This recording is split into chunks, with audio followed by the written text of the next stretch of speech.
All right, so this is session one of a whole bunch of Worldwide Wrestling. I have my t-shirt on. Worldwide Wrestling. I ate a box of Mike and Ike's. Okay, that sugar is going to burn out about midpoint of this whole thing. I got a couple of Diet Cokes in me. Just want you to know where I am coming from. This is Worldwide Wrestling, which is a Powered by the Apocalypse RPG written by Nathan Paoletta. I highly recommend it to you.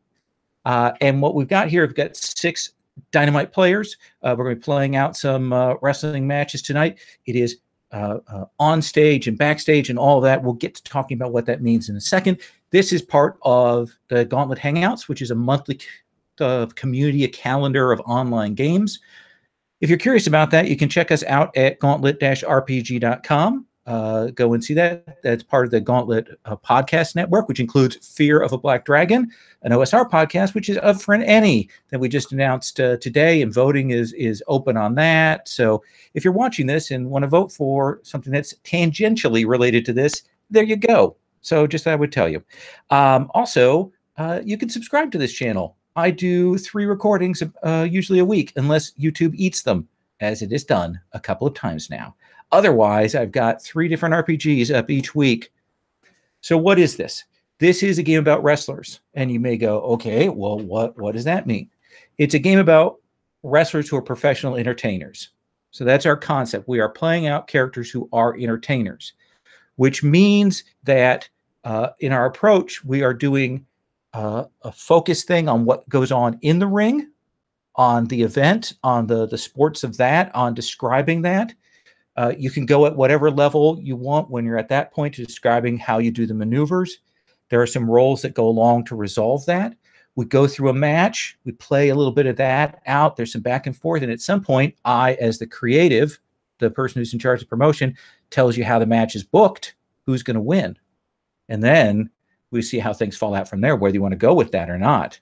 But then beyond that, we've also got scenes that are sort of out of the ring, that are promos and backstage interviews and all of that kind of thing that goes on.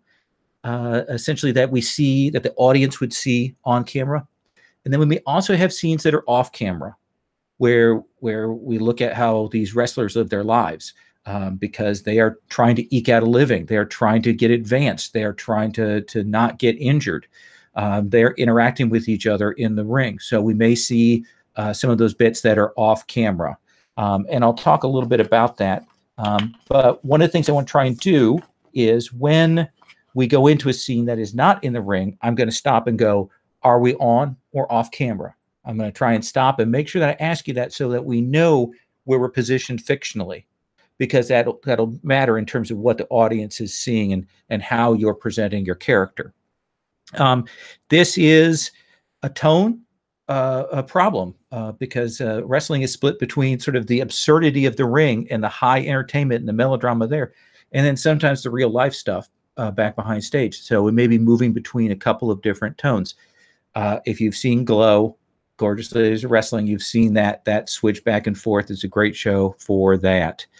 And our subject is wrestling, the lives of these wrestlers, what they go through, what they're trying to do to advance and become professionals. And they're in a promotion that is mid-tier at best. So they would like to get signed by a bigger promotion. They would like to move up. Or they would like to be the big kahuna in this promotion, because there are certain things, certain advantages that come with that, being over and so on. Now, this is a game about wrestling, and wrestling has a long history of problematic content. I can't even begin to tell you about that, of sexist, misogynist, racist tropes and imagery and things like that. We are going to try and steer away from that, a little bit. If we bring that to the table, I want us to be really conscious about it and talk about why we're doing that, just because we don't necessarily need to do that. But we do have on the table the X card, which is a safety tool. Everyone here, are you all familiar with the X cards? Everyone used it at the table? Okay, it looks like I've got nods all around. So if you're watching at home and you see somebody do this, or if we talk about the X card and we want to move past something, that's an indication that there's material that people find problematic, objectionable, or it seems off tone with what we're doing. Those are all reasons to hit that. If we do, I'll try and edit past that. I may ask for framing to get to where we're going, but just know that that is on the table. So that is the sort of the setup. Now,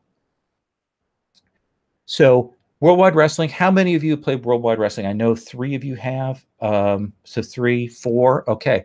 But I'm going to go through the mechanics here very quickly, but we're going to learn in play a lot of this. It is like standard PbtA. Essentially, when we go to a roll, we're rolling 2d6, and we're adding a stat. We are looking for a hit is 7 or above. That means a kind of a success. A 7 to 9 is a partial success. A 10 or better is a full hit. And a 6 or less is a fail. That's the basics of the rolling. So we've got our stats on our characters, and they represent different aspects of our life. Your look on your character in a wrestler's playbook is your it factor. It's your charisma. It's your ability to talk. It's your ability to cut promos. Your power is your physical strength and your impressiveness with that physique. Real is your ability to break the fourth wall effectively and entertainingly, to combine what's really going on with what's going on camera, to bring those two things together. And then finally, work is your technical wrestling ability. So those are the stats. Now, the other things you're going to want to track and that are going to be important to you. Heat. First of all, everyone is going to have heat with other wrestlers. Everyone is going to be either a baby face or a heel. We usually look for a split of 50-50 on that, but that can vary. You always start with 1 heat with your opposite numbers. All the heels have 1 heat with a baby face. All the baby faces have 1 heat with heel. But we're also going to ask questions that are going to build up heat. If you wrestle with somebody, your heat may go up. If you wrestle in the ring with somebody that you have heat 4 with, because that's the top of the heat, at the end of that match, your audience is going to go up. Audience is the best thing to have. Okay? You want more audience. Audience is another stat. When you hit 4 audience, you knock out anyone else who's hit 4 audience in that session, and you become essentially the top dog. But also, anytime that you hit 4 audience the first time in a show, you're going to get an advance. So that's the experience system, essentially. So generate heat to get more audience, to go up, to get advances. The resource that you have on the table to help you with that is called momentum. Momentum is a spendable resource. And at the start, your audience score is going to tell you how much momentum you're going to have. And you're just going to note that on your sheet. It's going to go up. It's going to get spent. Whenever you make a roll, you can spend momentum to add to that roll after you've rolled. You can burn through your momentum. So that's pretty cool. Momentum, you want to use it when you can. You want to not have any left at the end of the show. You want to have used it all up. Momentum can also be used to power certain moves. All of you have baby face moves of your face and heel moves of your heel, and those are also powered by momentum. You have to spend momentum to do that. The most important thing is when you're in the ring, if someone else has control of the match and they're describing what's going on and they're describing the beating that they're dealing to your character, you can spend momentum, spend 1 momentum to interrupt and take control of that match. We're going to see that all in play, but I just want to mention heat, audience, and momentum as those key things to think about. We'll talk about what those heel moves and babyface moves look like when we get people on screen. We'll also talk about run-ins. We'll look at promos. We'll do all of those things. Again, we're going to have segments that are going to be on camera but not in the ring. We're going to have segments that are off camera, and we're going to have segments that are in the ring. The last thing I want to mention is that when people are wrestling, 1 or more people will be the announcers. They will go and they can interrupt with color commentary. They can put over a wrestler, essentially push them up a result level. They can do that to each wrestler once per session. We'll divide that out. If you're not wrestling and you're not announcing, it's a pleasure to watch. but you can also run in and do interrupts. You can do stuff. Patrick had a character who in our last game was a clown and was able to essentially interrupt and diffuse problematic situations, and he used that effectively, and he was able to bring himself into scenes. We'll talk about what all of that means. So what I want to do is I want to take a look at this roster. We're doing this with the Gauntlet Hangouts. It looks to me, and this seems crazy to me, it looks to me like everyone has actually got their characters in the spreadsheet already, which is insane. Insane. So what I want to do is, I think everybody kind of knows this. Anybody have any questions about their roles or heel versus face or anything like that? Anything they want to ask about that before I go to character intros? No one does. Oh, look at this. You guys are all ready to go. I love it. So what we're going to do is I'm going to have everyone give us the pitch on their character, tell us about what their role is and what it means, and a little bit of their backstory, why they're a heel or a face. We'll do that, give you a couple minutes to do your intro, and then we'll move on, and we're going to go through everyone, and then we're going to do that heat map with those heat questions. So I'm actually going to, just so you know the order that we're going in, I'll be working left to right through that spreadsheet. So I am going to be starting with Clarabelle Bleakwood. So Gerwin, a returning face to the promotion himself, personally as a real person, and this wrestler. So please tell us about Clarabelle. Last season on Gauntlet League Wrestling, a voice rang up from the masses and a faceless hero rose to fight the corporate power. But that faceless hero didn't remain faceless. And in the last match, she removed her mask and revealed the corporate figure that she was fighting was in fact her brother. She was Clarabelle Bleakwood. She was the one that bore the name of the doll that he used to carry when he wrestled. And now she's here to reclaim that name and reclaim her birthright as part of the new Bleakwood family. And the ace, what is it? What is the sort of the pitch for the ace as a wrestler playbook? The ace is really someone that actually looks at competing for championships, but also competing with other people for championships as well. One of the unique things about the ace is that they gain experience not only when they win a championship, but if they give up a championship to another player, then they also gain experience at that point. So it's really about competing for belts and titles and actually trying to position that and put other people over to allow them to take over the championship as well. In this instance, I'm looking at maybe going for the tag team division rather than going for the main championship itself. And anything else you want to tell us about the moves the ace has? Yes, the ace is finishing move, like a few other people. Normally, when you score the top full success on a finisher, you normally get to gain audience yourself. One of the things about the ace is they're very good at putting other people over and making other people look good. So even if they beat someone else, they can actually give that person the audience rather than taking it themselves. So it is very much a supporting role. Even though they can win the match, the other people gain the benefits from it.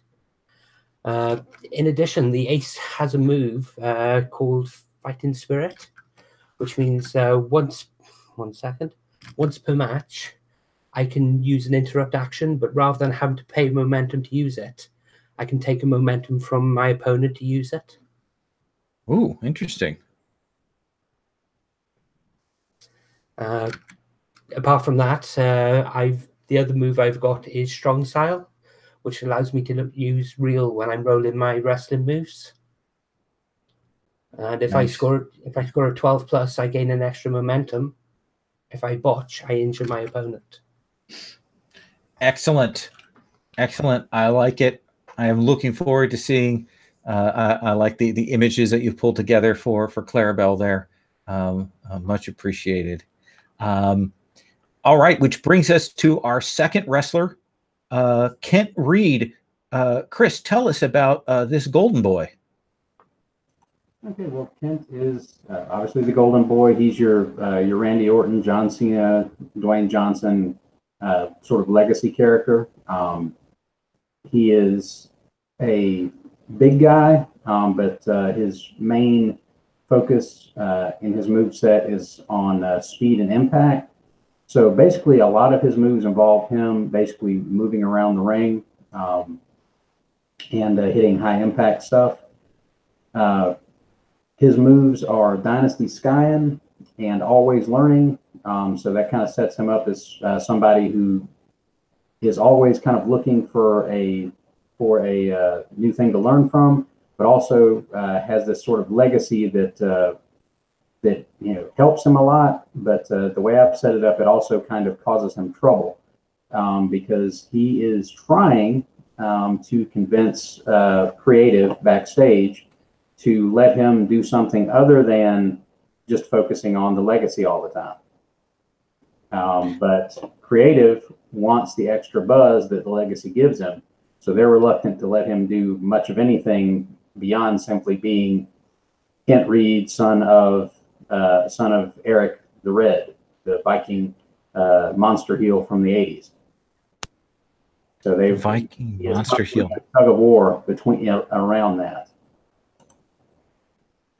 That's great. I like that very much. Now, do you suppose he was trained by his dad or trained with other people alongside? How do you imagine that? The way I'm seeing it is basically he probably trained with someone else, but also, I mean, he's from a wrestling family, so inevitably his dad was probably involved at some point. And I did a quick move list for him towards the bottom of the sheet to kind of give an idea of the kind of things he does. Some of his main sort of signatures are stuff his dad used to do, because the Creative has been specifically stating like you need to really call back to this stuff. So he's got 2 legacy callback moves he still does, which are basically very similar, if not the same moves that his dad used to use. And his own finisher is a high impact running double knee to the chest called the Code Red.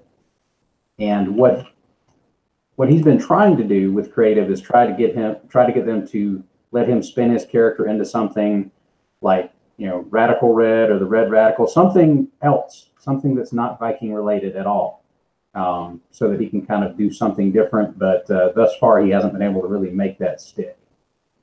Awesome. I love it. That gives me some great stuff to work with. I appreciate that. Looking forward to that. Thank you very much, Kent. Next, Zach, tell us about Bobby K, the heavy metal.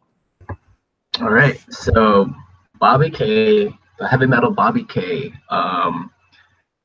was kind of a big.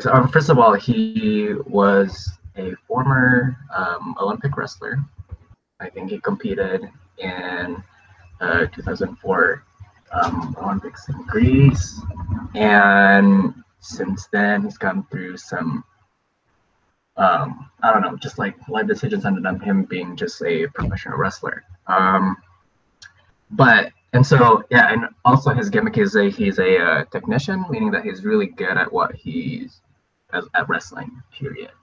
But his time around the different independent promotions and like different territories have made him really, like, people are starting to get bored with him because he doesn't really have a character besides just like his name as a former Olympic wrestler.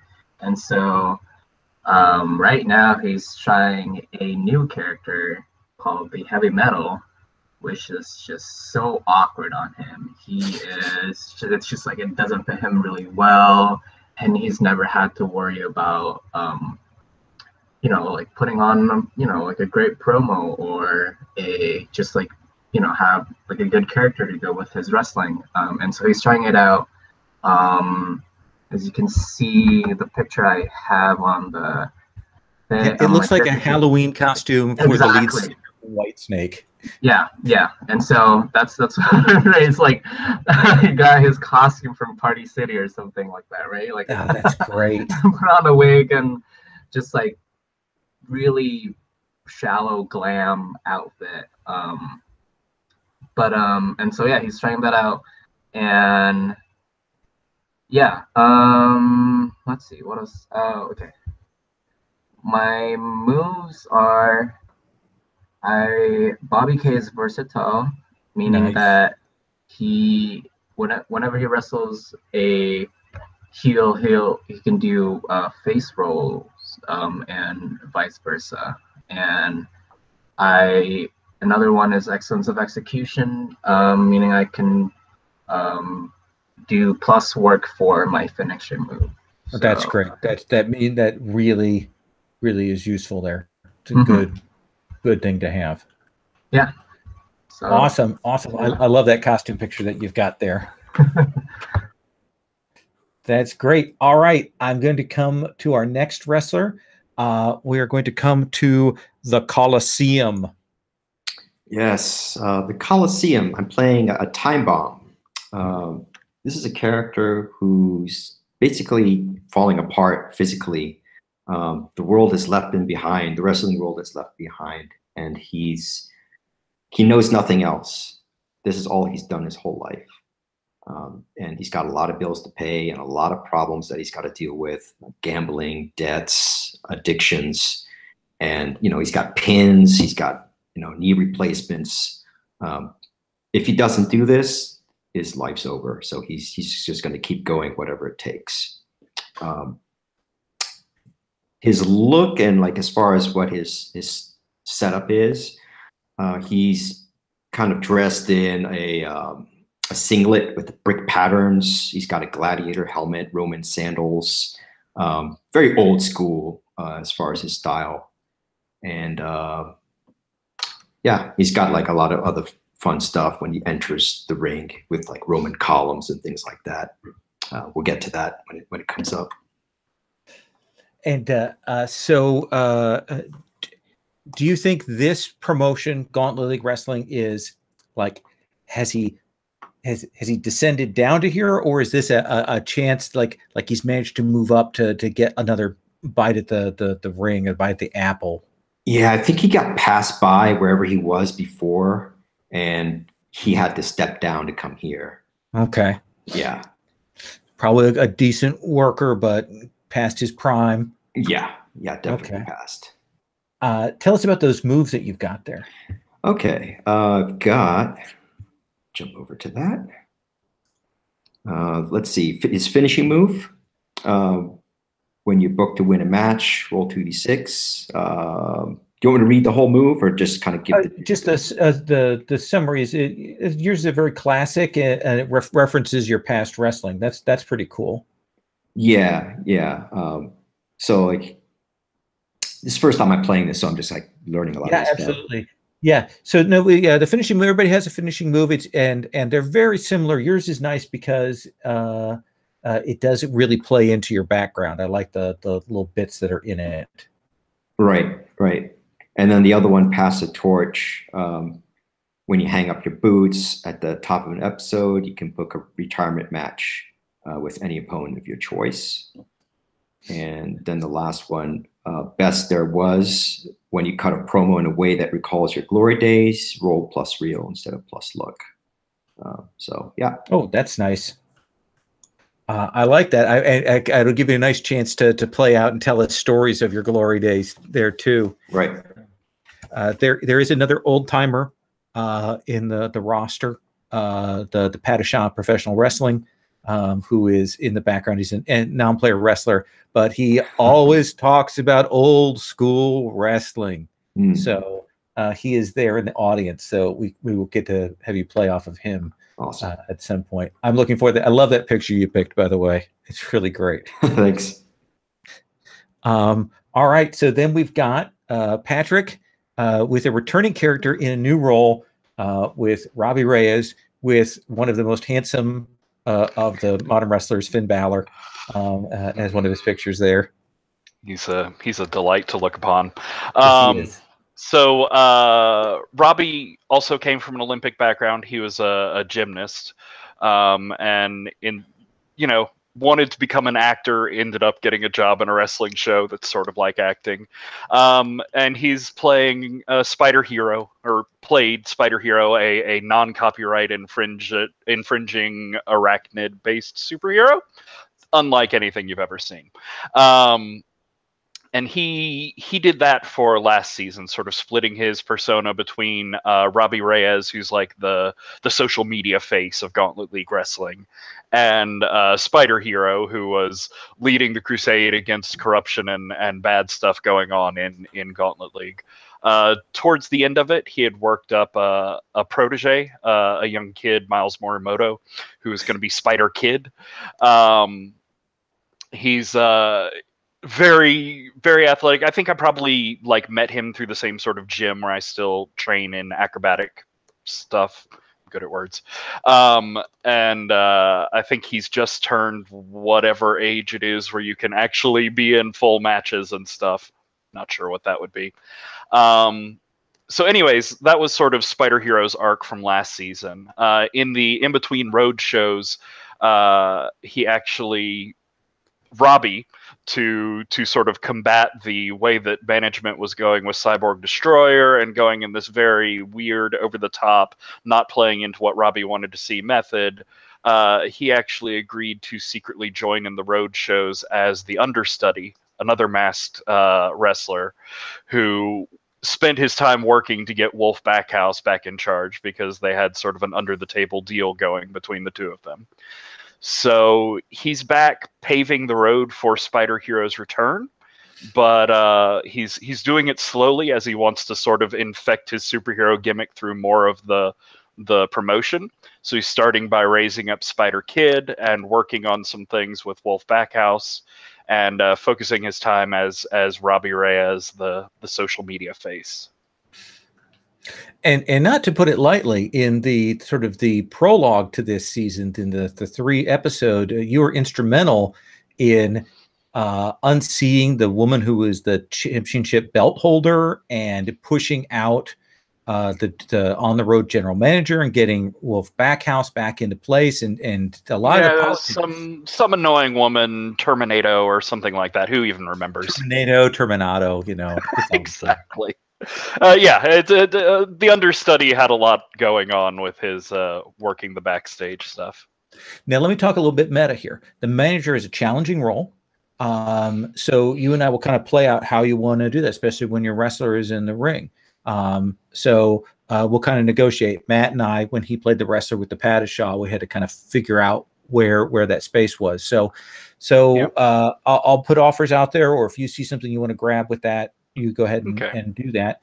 Tell us about the moves that you have for the manager. One of the more interesting of the move sets.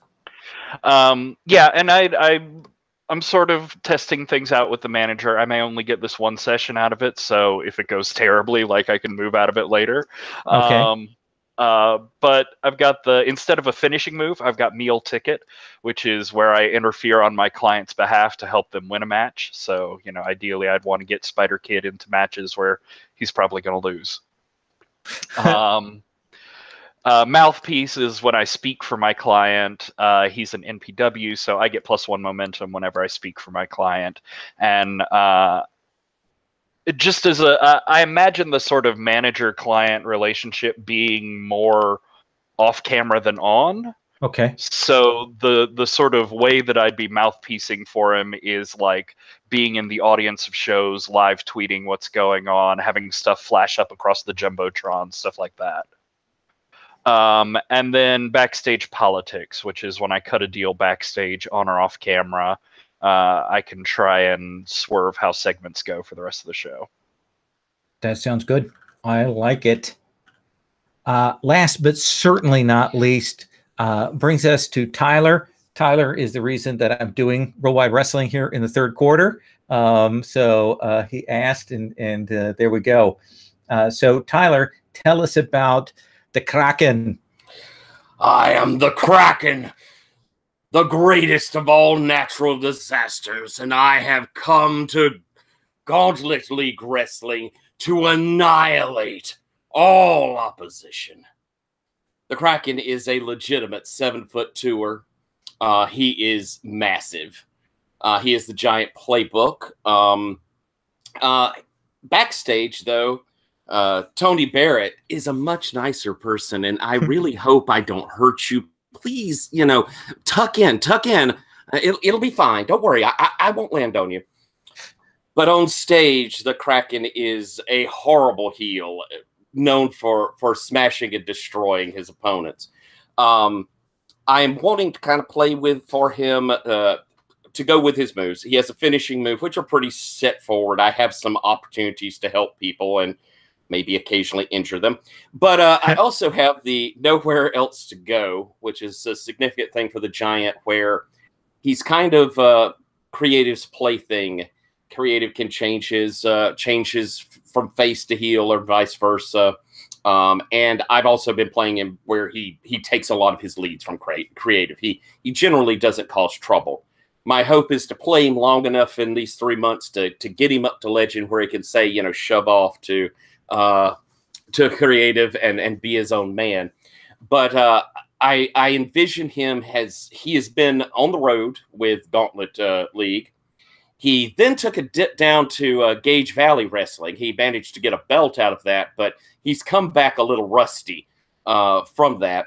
But he has figured out that the way a giant has longevity, how you can be the Andre as compared to the El Gigante in the wrestling world, is that you have to protect your invincibility. It's okay to lose, but it's never okay to be overpowered, to be taken down as weak. And so he's starting to get that little bit, because he's a fairly young guy, of I have to protect what the image is. And that's sort of what I want to play with him a little bit going forward. My other move is one of the biggest athletes in the world today. First time I make a move on camera in an episode and I hit a 10 plus before momentum, I gain +1 audience. I'm good at gaining audience. That's the Kraken. Awesome. That gives us the full range of our characters here. Now, the next thing that we're going to do is we are going to go through, and on your playbook, you'll have a set of heat questions. These are questions that you're going to ask. You're going to put them out there. You may go, oh, I know exactly who this ought to be, and you may want to offer it to someone. Or you can put it out there and say, does anyone sound like this to anyone else? Anyone want to grab this one? If you do, then what will happen is you'll be recording heat for your character.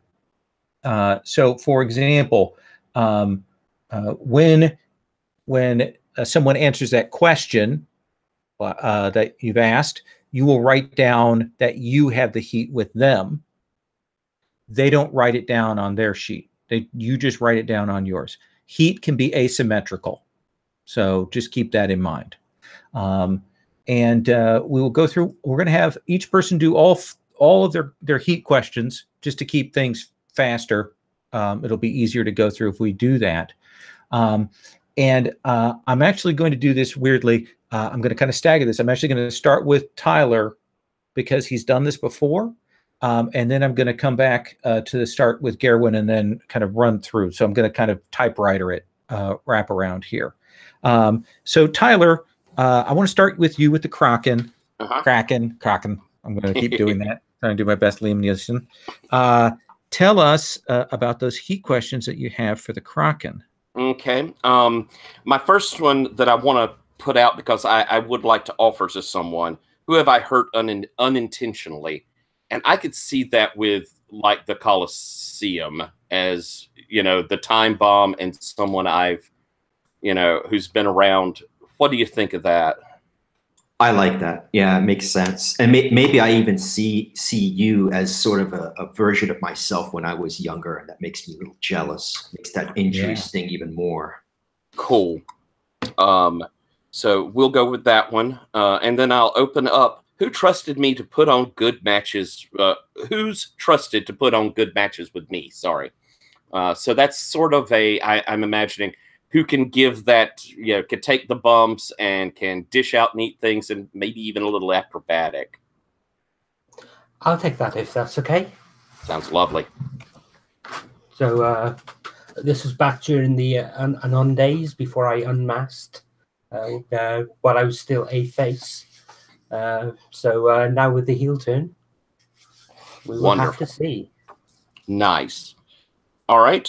Who tries the hardest to avoid working with me? You know, I am big and do hurt people occasionally, and generally speaking, I'm booked to win. So there might be some who don't want to work with me. Anybody want to take that? I'd probably be the natural choice for that, but since I already answered, maybe somebody saw that happen to me and as a result wants to stay away from you. I could see Spider Kid for that. Like, I think Spider Heroes probably had some really impressive matches with the Kraken on the circuit and doing a lot of like acrobatic high flyer to your large solid giant thing, but Spider Kid just doesn't feel like he's up to that yet. Okay, that's cool. I like that too. And I would hate hurting a kid. So he's Spider duo. Legally old enough to wrestle. And finally, who have I hurt on purpose? Ooh. I think Kim will take that one. I was sort of thinking that too. What do you think that's because of? I'm thinking that at some point, when Kent was training, maybe back in Gage Valley Wrestling, Kent maybe blew a spot or something like that, and that ended up with basically you potatoing him and basically ending the match quickly. Gotcha. All right. So I went ahead and did the bomb on you to make sure that it was over and to sort of punish you a little. Nice. Cool. All right. Thank you. That is all of the heat questions there from the Kraken, which brings us to Clarabelle Bleakwood.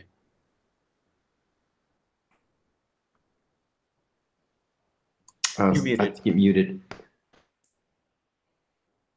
I'm so sorry. That's okay. The first question is, who trained with me in the dojo? And I'd actually like to offer that to Patrick, because in the previous season, we used to train together in the so it would make sense. Yeah, for... I definitely want to keep up that connection with Clarabelle, because I think at the very least backstage, I think she and Robbie still very much get along. So yeah, I definitely would have trusted you to help train Miles. Okay. Nice. So that's Robbie. Okay, brilliant. Oh, sorry, that's the wrong one. Give me two. Computers, I don't do good. Okay, second one. Who thinks they deserve my spot? Ooh, interesting. I would actually like to offer this one to Kent, because unlike Kent and I are basically mirror opposites. He's someone who's trying to run away from his legacy, whereas I'm actually trying to fill mine. We're both legacy characters, so I kind of like that. I think basically you're kind of at the point where creative lets you run with your own gimmick. Creative lets you run with it, and Kent he might not necessarily want to be where you are now as Clarabelle Bleakwood, but he really wants to be able to do something like you did before. He wants to follow that path. Yeah, exactly. That's what I was thinking. So Kent Reed. Okay. Next question. Who do I have amazing chemistry with in the ring?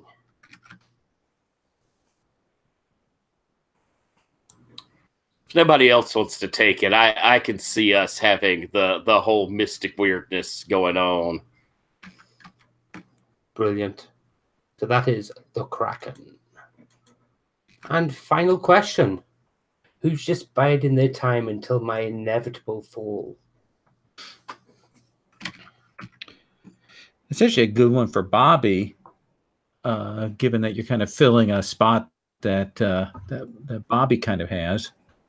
Sure, that makes sense. I feel like when the time's right and my character's over. I feel like that's what I'm trying to do to finally, rise from just like not like the favorite wrestler and kind of just like, oh, this is my new character and everyone likes me. So hopefully I'll get to be the ace. Excellent. Okay, so that is that done. Excellent. Thank you, Clarabelle. That brings us to Kent Reed, our golden boy. Okay. Kent's heat questions are: who did I debut with and then leave behind? Ooh. I'm thinking that might be a good one for maybe Bobby K. Because it sounds like you kind of are in that sort of limbo without a gimmick, and that sounds like a good space to be if you kind of got shoved to the side after they decided Kent was going to be the next, their next, John Cena or The Rock character. Yeah. Sorry, what's the question again? I can hear you very well. Who did I debut with and then leave behind? Okay. Sure. Yeah, I'll take that. I think that sounds That's good. perfect. Yeah.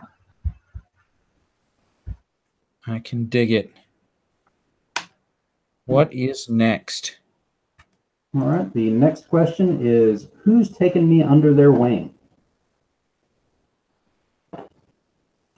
And I'm thinking that might be a good one for maybe either Kraken or Clarabelle. I can see that being me. I think that I would have a degree of the guilt of having accidentally hurt you, kind of respecting your position as all the work you put in, and wanting to make sure you don't get hurt, because Tony, if less than Kraken, really hates to see wrestlers get hurt. I like that. I like it.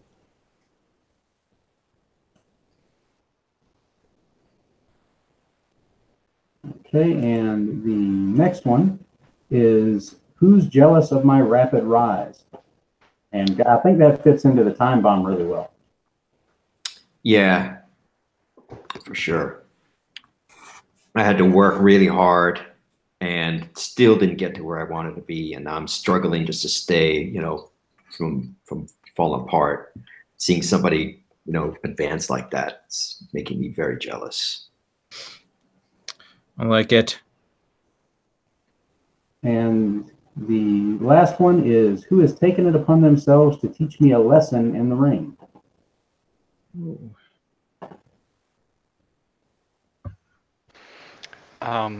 I think that might be Spider Kid, actually. I think he's also like you've got sort of parallel things. You're both legacy gimmicks, but you've hit a lot faster than he has. And so I think he's sort of like teenage angered at you in the ring. And he's probably a better worker. Yeah, he's actually a really skilled gymnast. Okay.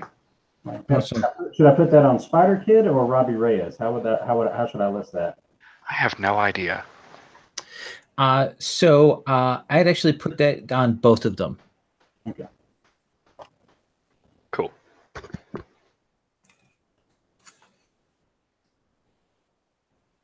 Is that it, or do you have one more?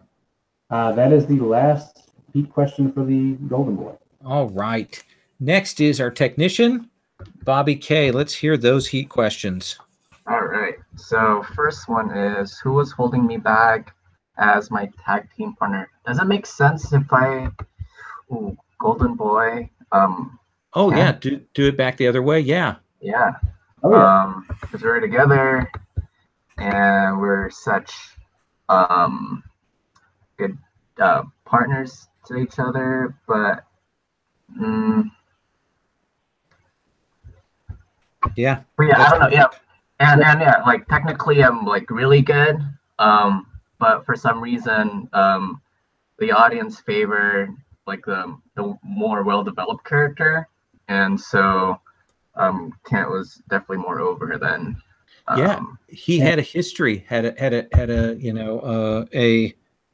a legacy that he was playing on, whereas you had to work up from your own.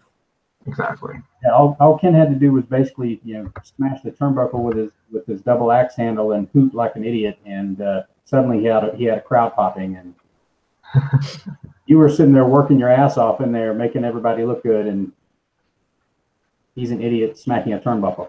Yep. I definitely see that. Nice. Cool. All right. Next one is who's trying to learn by watching me in the ring. Put it out there. I'll take that. Clarabelle is a very physical wrestler, very strong style, Japanese style, very bloody at times as well. She tries to work in technical moves, but she really struggles at times. About the only ones that she's got right is the triangle choke. She's used on several occasions in the past shows.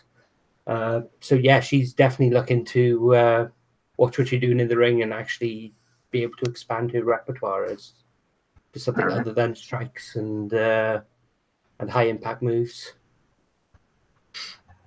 All right, cool. I'm okay with that. Down. So you take the heat for that, right? Or is it me? You write it down. Yeah, you take the heat for that. I take the heat. Okay, cool. All right. The next one is who's jealous of my skills? I wouldn't mind taking that because Kraken really wants to be a better technical wrestler. That's something he very much wants to learn how to do. And you're very good at it. Yeah. Yeah. Does that mean that I just kind of just like show off how good I am to you? Yeah. Yeah. And I can imagine like me sitting backstage and watching your move sets and, despite us being kind of different sized, wanting to emulate that. I think that would be cool. Nice.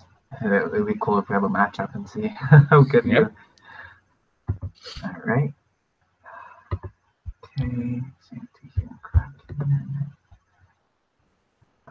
The last question is, who is trying to teach me to be more of an entertainer? I think that's definitely me. Right. I think Miles is definitely good with the showmanship. I think maybe he's gotten you like a part as an extra on his web show thing that comes on CW at late nights. And I think he's like long-term trying to butter you up to put on a mask and join him as a superhero gimmick because he knows you're super unhappy with the gimmick you've moved into. Okay, yeah. And I feel like maybe backstage we'd like talk about how I can get my rocker gimmick better character, but you're just keep like, oh, I don't know, I think you should put a mask on it. Nice. All right. And that's all of them, right? Okay. Then let us come to the Coliseum. Yes, the Coliseum. Quick question. These numbers look like they've already been filled out, like 0, 1, 1, 1. Should they all be at 0 when I start out? So anybody that is a face, you're going to start out at 1 with. Oh, I see. Okay. Yeah. Okay. So it's already set up for me. Yeah. So someone already went through and did that. Sorry. Somebody was very nice about it. Yeah. Garwin is super excitable. Yeah, that's great. So here are my questions. Who thinks... Sorry, were you going to say something? Nope. Okay. Who thinks it's past time for me to hang up my boots? Oh, interesting. Oh yes. That might be everyone. Definitely. I think you're going to kill yourself. I honestly think you're going to kill yourself, and for your own good and your own safety and for your own quality of life, you need to stop. Okay. Now. So +1 Clarabelle. Yes. Yep. Okay. Right back here. Who became a wrestler because of me? Interesting.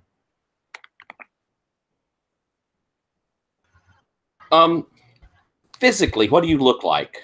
I mean, are you a big guy? I'm a big guy. I'm you physically, but older and kind of hunched over and kind of, broken down. I think I'd like to take that. I think I remember you in the heyday when, against the Gorilla Monsoons, you would stand toe to toe. And, I remember you as the real, brick taking all the damage you could. And I like that. I like that idea. And what disappointment you have now. Time makes fools of us all. Who wants to retire me? That really sounds like a Kent Reed thing, I think. Yeah. Like Kent thinks that would allow that kind of, if he was able to get that done, if he was able to be the guy that got the pop for that, they would let him stop doing the goddamn Viking thing. Mm-hmm. But so he's sort of in that mindset. Like if I get this thing done, if I retire the Coliseum, they'll have to push me and let me branch out from just being, my dad, slightly smaller. Love it. I like it. Who thinks I still have a place in the business? I think that might be Miles, or Robbie, rather. Sorry.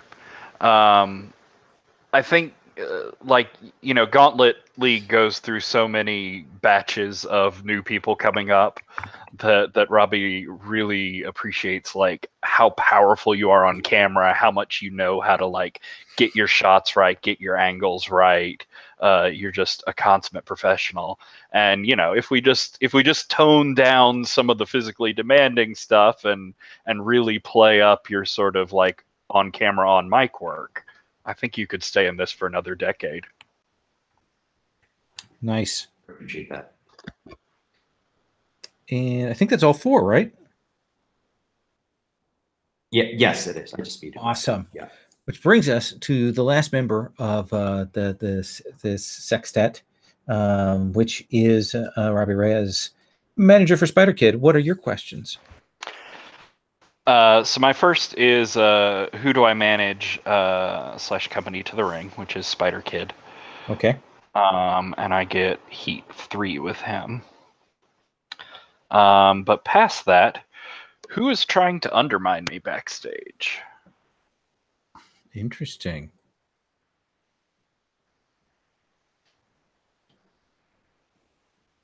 Anyone undercutting Robbie Reyes, a shill for the company, perhaps? I think that might be something that Kent might be involved in if he perceives Robbie as being someone who might be a roadblock on creative. Nice. That he might be trying to push to just get the eyeballs that Kent brings in if he does the old school gimmick. Mm-hmm. He sees Robbie as a roadblock to him branching out. Nice. This one will be interesting. Who turned on me when I was their manager? Which I might open up for wrestling, or if you'd prefer, there's also the late night CW show. Maybe you came on there and got one over on me somehow. But does anybody have an? Yeah. What do you think? Yeah. You had an on, and just after I had masked, you had the first exclusive interview, and it ended up with a beatdown. Nice. Oh, a beatdown and lots of maniacal laughter. I figured. I mean, come on. It's a given. And then finally, who knows I have their best interests at heart? Interesting. I think it's me, right? It's Bobby K. I feel like you're. I love her. Yeah, you're trying really hard to put me over, and yeah. Cool. I like that. Awesome. So that gives us a lot of heat questions here, a lot of things to look at. So here's what's going to happen. We're going to take about a 10-minute break, a little bit longer than usual break, so I can catch my breath from that craziness. And then I'm going to book the show. And then we're going to come back and we're going to do some matches. and I will get us set up. There is a link for the roll for your party, which is the online roller. You see that's down below everybody's character sheet, just so you know where those dice are at. So we'll take 10, and we will come back at that. Did you have a question, Gerwin, before I head out? Yes. When you're planning the show, I would like to have a before the credits segment, backstage. Oh yeah, segment. I'll ask about the credits. That's just the booking for the matches. That's fine. So we'll do that. Sure, absolutely.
So I had some time spare before the game tonight.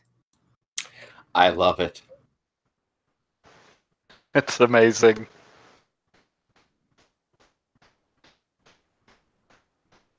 I was also going to say, love the new haircut. You look very dapper, Garrett. Thank you. My now ex-girlfriend preferred men with longer hair, so Well, screw her. I think you look great with the shorter hair. well, we're camping together in 2 weeks' time, so ex-girlfriend, but still really good friend. Well, that's good. You're a better man than I, Gunga Dan. What's even more interesting is I'm traveling 8 hours to spend the weekend with her the weekend after that. So, that sounds less exy than some might think. No, she's had a really tough time with things, and it's a single mother, so Oh, I gotcha. I'm going down to see what I can do to help and basically do stress relief. Well, that's very nice of you. Besides which, I have 20 days of holidays I have to use by the end of next month. Oh, well. Because I work in an industry where you're not allowed time off over winter.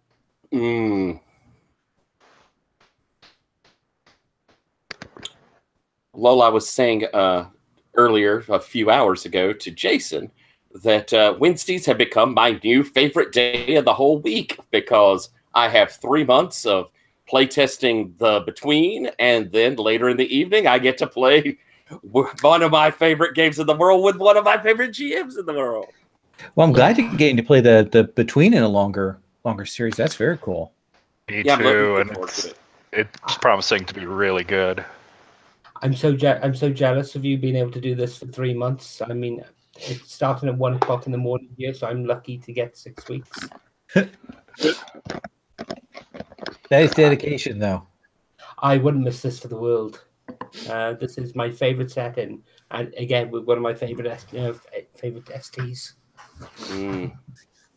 Yeah, I'm actually very, very excited that Joe Zantek has joined the Gauntlet because I saw that.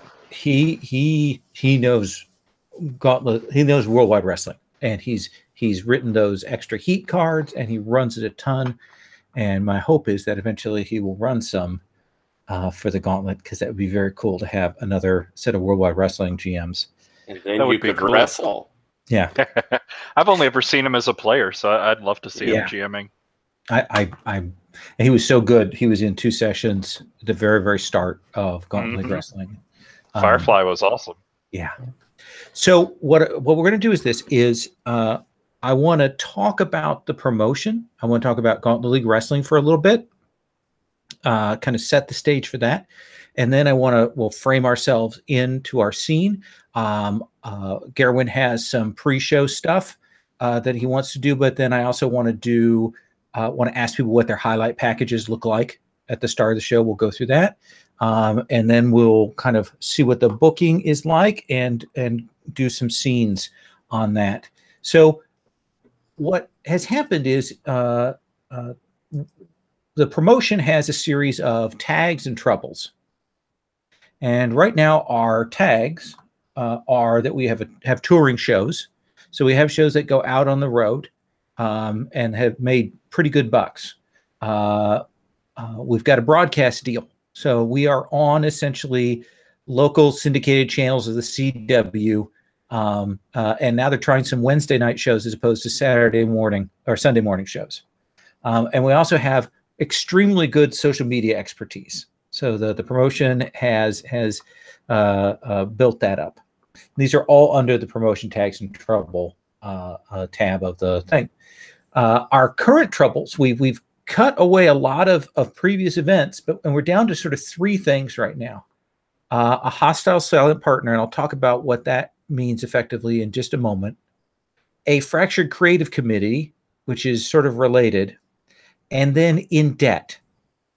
And it's the promotion is in debt for 2 reasons. One, they just did a massive overhaul reconstruction of the stadium, of the arena that they're in.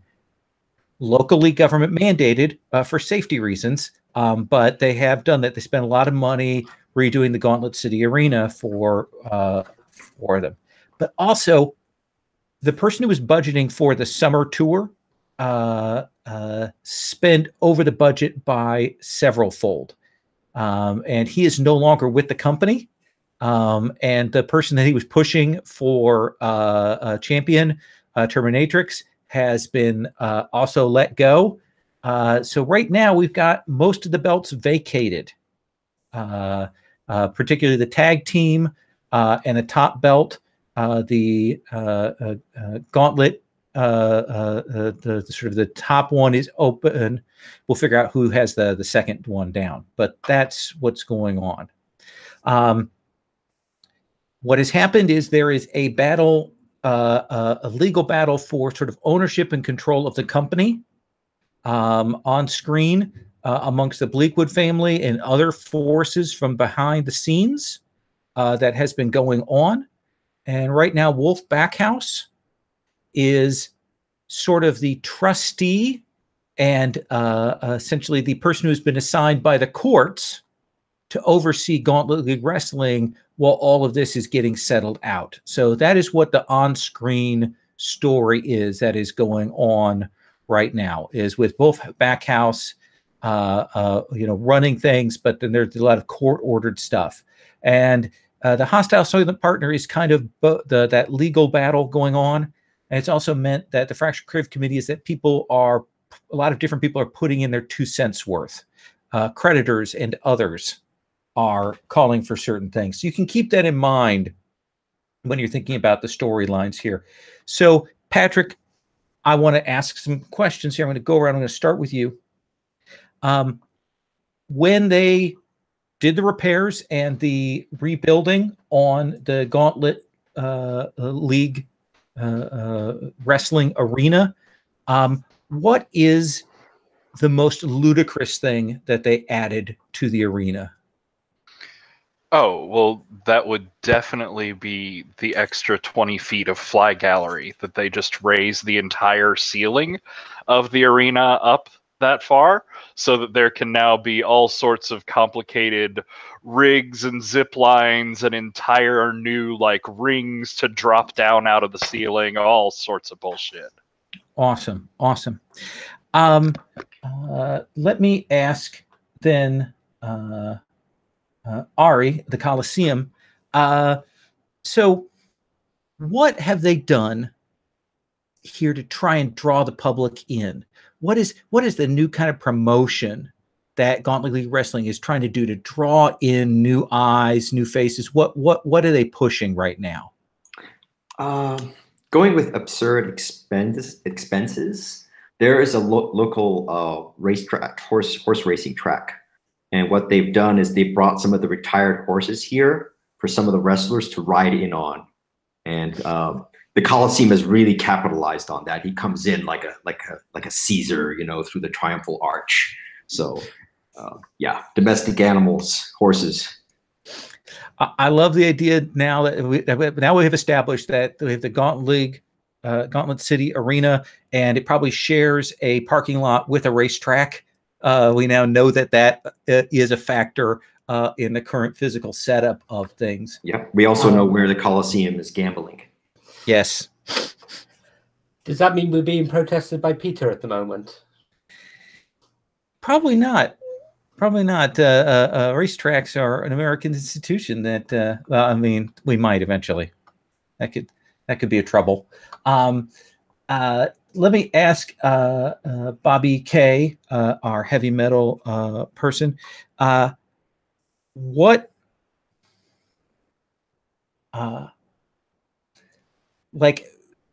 baseball stadiums do special nights where they do promotional offers or things like that, where they give away things or they have a theme or something like that. They did some cold opens for this, some shows to kind of test out the stadium, and they tried one of these promotional things and it did not go well. What was that promotion that they put out there? What was the thing they did that was not well received? I think that would be like an 80s night. And so the character, like the wrestlers would show up in like a slightly tweaked gimmick or like character. But the fans are just too tired of retro stuff, and they got really confused with like who's who when they're like one night character. Yeah, because they come for their characters they want to see, they know the stories, and they come in their different costumes, and the theme is all set. Yeah, I love that part of that is a certain degree of confusion. Kent, what is the best change that they've made here in the stadium? What's the thing that is actually working that is impressing people, that actually might draw eyes here? I think they finally invested in some actual personnel to run the cameras effectively. Whereas before they were just sort of like, well, this is my cousin Bill, and he sort of took a film class once at community college or something. And they finally actually broke down and said, you know what? If we're going to have a TV show every week, we need production value. We need somebody who knows how to give us that with the equipment that we have and the resources that we have. And so they finally actually hired some people that knew what they were doing. So we like a film crew that actually works and that knows how to fix it. I like it. On the flip side of that, Clarabelle, when you go to the stadium, what is the thing that you see that tells you, oh, they have run out of money? They had to cut corners at this place, or the money ran out here. What is it that you would see? The ring equipment is actually ring equipment. The old equipment, the ring got demolished during several of these road shows, got damaged, and they've had to fall back on the old ring equipment that they've stolen from their from their developmental territory. So it is old rings, it is creaky rings, it is rings which may not necessarily hold up to several of the large impacts that they're likely to receive. Yeah, they don't have quite the structural stability. There's some real nervousness about what that could do. It is not only essentially the portable rings, it's the old portable rings. Yeah, I like that. Finally, Kraken. We know that we've got essentially we've got the GM belt, and we also have the DM belt. DM belt being the second tier. And of course, we have the tag team belt. We know that the GM belt, the big belt, is vacated. And currently the tag team belt is vacated. But we have the DM belt, and someone has the DM belt. Who is it that has the DM belt? Either a new wrestler that you want to come up with, or somebody from the roster summary. Who has it? Oh, well, you set yourself up for a wrestler I have to see. Herr Euro has the belt at the moment. Okay. So Herr Euro is a heel. He used to be tag team with the Brexit Bomber, but they got in a big fight. They had a big breakup. But Herr Euro is very much about the economy. And he plays up his foreignness and all of that very much. Says Herr Euro. He's got like the Euro pound sign on it and all that stuff. So a good heel for the Trump era. Oh yes, he's a heel. He's a heel. All right. So that is what is going on. That gives us some sense of the background that we're working with for Gauntlet League Wrestling. What I want to do is. Gerwin had like a little commercial package. He had mentioned this before. This isn't a commercial package. This is actually a behind-the-scenes package. Behind-the-scenes package. Okay. I wanted to do with Pat. Then let's do that, and then we'll do the sort of the promo stuff, and then we'll move into the matches. So, what is it that you want to see here, Gerwin? And tell us what your intention is. Mr. Reigns does a lot of the social media for Gauntlet League Wrestling. I want to actually have a scene in his cut-in studio or where he actually has the little filming suite and cutting studio. So it's literally a case of knock on the door. So we are, just to say, so this is going to be for me to show that we're off camera. I'm going to do We're this off red. camera at this Okay, point. so we're off camera right now. I'm going to check in with people before we do scenes. So right now we're off camera. Nice. That's right, yes. Okay. Go ahead. Come in. Hey, Uncle Ben, okay if I come through the door? There aren't any mics around. I told you, none of that copyright stuff. No muggers hanging around anywhere then. Okay, good. I've gotten too many cease and desist letters this month. I pop in. I throw him. I got your drinks for you. Here you go. And put them down on the table. You got a few moments. I'd like to have a chat with you. And Sure. She puts her feet up on the table and opens the bottle of water she has. You had a look at the budget recently. What budget? Yeah, I know. We're not doing well. We're bringing the money, but expenses, outgoings. I mean, I've seen some of the tape packages from Cyber Destroyer shows, but oh my god, the special effects expense. I've got an idea I want to run past you. We do a lot of tour. We do a lot of touring shows. We do an awful lot of house shows. When's the last time we did a PPV? Did a what? Pay-per-view. I've had a heavy filming schedule going on. It's why I can't, be fully involved in the new Coliseum yet. But yeah, it's been a little while. So I've had an idea. You know about the social media stuff. You know more about it than I do. I do all right. I'll say that. Okay. Okay. How hard would it be to actually do a pay-per-view online?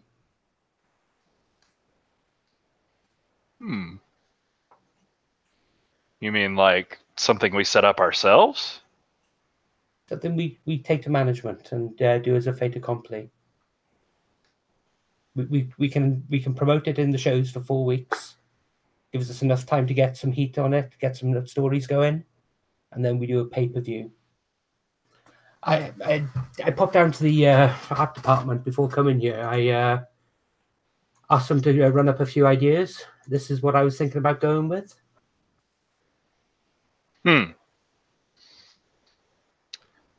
Yeah, we'd need a site. More than that, we'd need some good servers. But I mean, everybody's got their own streaming package at this point. Hell, CW has its own streaming service. Is that something we can piggyback off rather than alienating our partners? Let me look into that. It's interesting. Okay, well, I'm going to be taking this to Backhouse. I wanted to know whether you'd be on board. Look, I'm always on board for more screen time, and the more screens we can find, the better it is. Yeah, count me out. I'll hold up the bottle of water, and cheers. I better get down to the changing room. I need to get to makeup as well. Yes, so much time in the hairspray chair. Why did I used to just shove on a mask. It didn't matter what I wore underneath. Why did I choose to do this? Look, every time I've changed, it's been into a new mask. It's a helpful tool. Anyway, I'll see you later. And I will go and close the door behind me. So we're going to cut from there. And we're going to look, we get the sort of the show promo and video package. And what I want to come around to do is I want to get the essentially when we come to you, what do we see on the Jumbotron before the show? That is this is who this character is. What do we see? What's the video for that? And then I'll tell you what the first match booking is. So Kent Reed is our golden boy, and so what do we see? What is the video that we see? Is it a pre-made package? Is it an echo to your father? What do we see? I think it will probably be a little bit of both. creative really wants to lean on that legacy thing, so they are really hyping that. They're like editing footage of Kent's matches into footages of his dad's old matches. So you've got this old grainy video from the 80s house shows, and then you've got, you know, much better video comparatively from our shows and from Gage Valley shows, and sort of edited all together. You'll see like his dad doing his you know his Berserker Blitz like beat down move, and you'll see Kent doing his version of that, and just edited back and forth. And you'll see his dad setting up for the blood axe, pounding on the turnbuckle with the double axe handle before spinning out and smacking somebody in the face. And then you'll see Kent do the same thing. And then the final ending package is like a montage of Kent hitting his new finisher as opposed to his dad's moves. That was the one thing he managed to get them to put in the video, was actually putting in the stuff that he actually does that's not stuff his dad did. So you see Perfect. that running knee thing, and they still refuse to let him do anything other than like Kent Reed, like, you know, Son of the Viking and that sort of thing. They won't let him roar in anything else yet. I imagine that we get a public domain version of the Immigrant Song, you know, playing in the background there, some lightning effects and so on. Yes, there definitely is a cover of that by somebody's cousin's garage band. They managed to get to perform in the background. Yeah, find it on SoundCloud, all that stuff. Okay. Bobby, what's the bit we see from you? What is the package? What does that look like?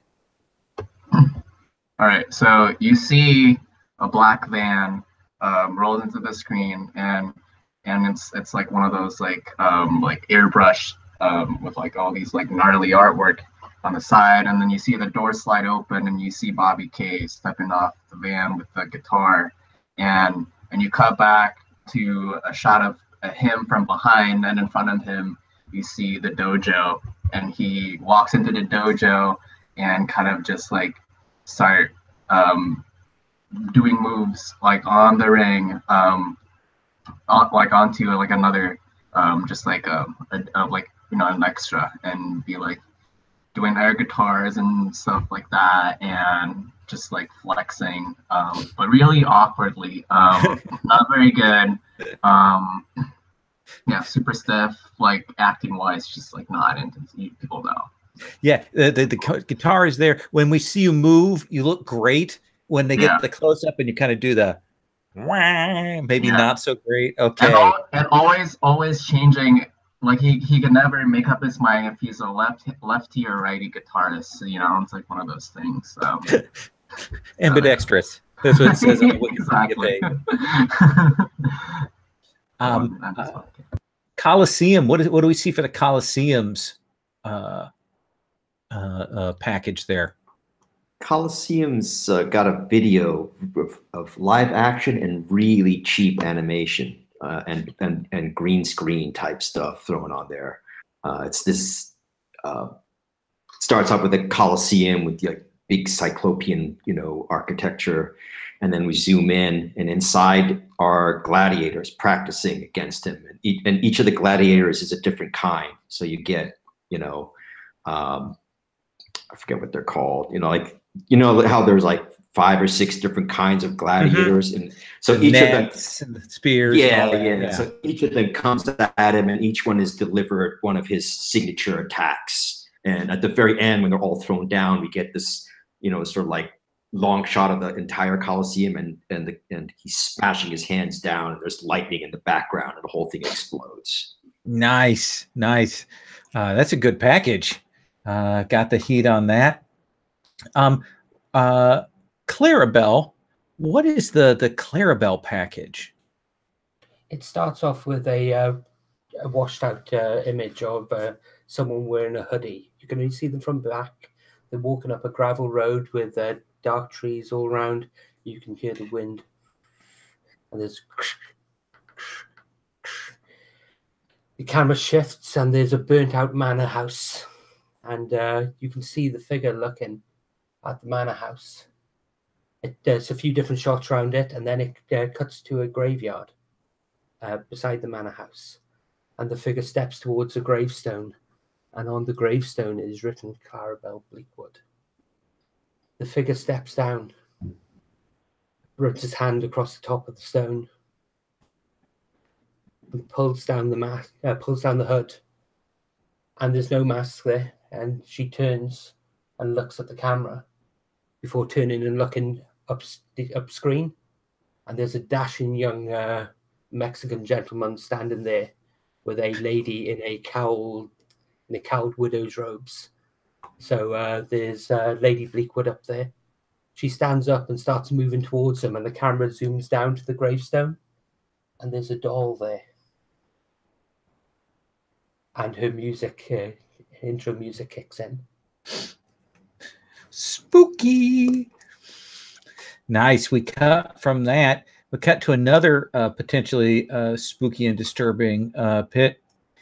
Kraken, what does your package look like? I have a history of really inappropriate ones, so I think I'll follow with that. We see, where is our home city? Gauntlet City. Do we have a state? I think it's relatively East Coasty. East Coasty, cool. Then I think we see like Hurricane Sandy smacking up against the window, against the edges of New York. We see the floods going down the Mississippi. We see interspersed with that, like Nancy Pelosi yelling out. We see Mitch McConnell looking like a turtle, but seeming very ill-tempered. Just as we intersperse all of these things, and we hear a very bad Liam Neeson go, "Already they bring destruction to themselves. It is time to open the final gate. Release the Kraken!" And then we have a lightning strike, and we see rising up from Blackwater the Kraken, lifting up, it dropping down around him as he lets out his roar. In slow motion, right? Oh, yeah.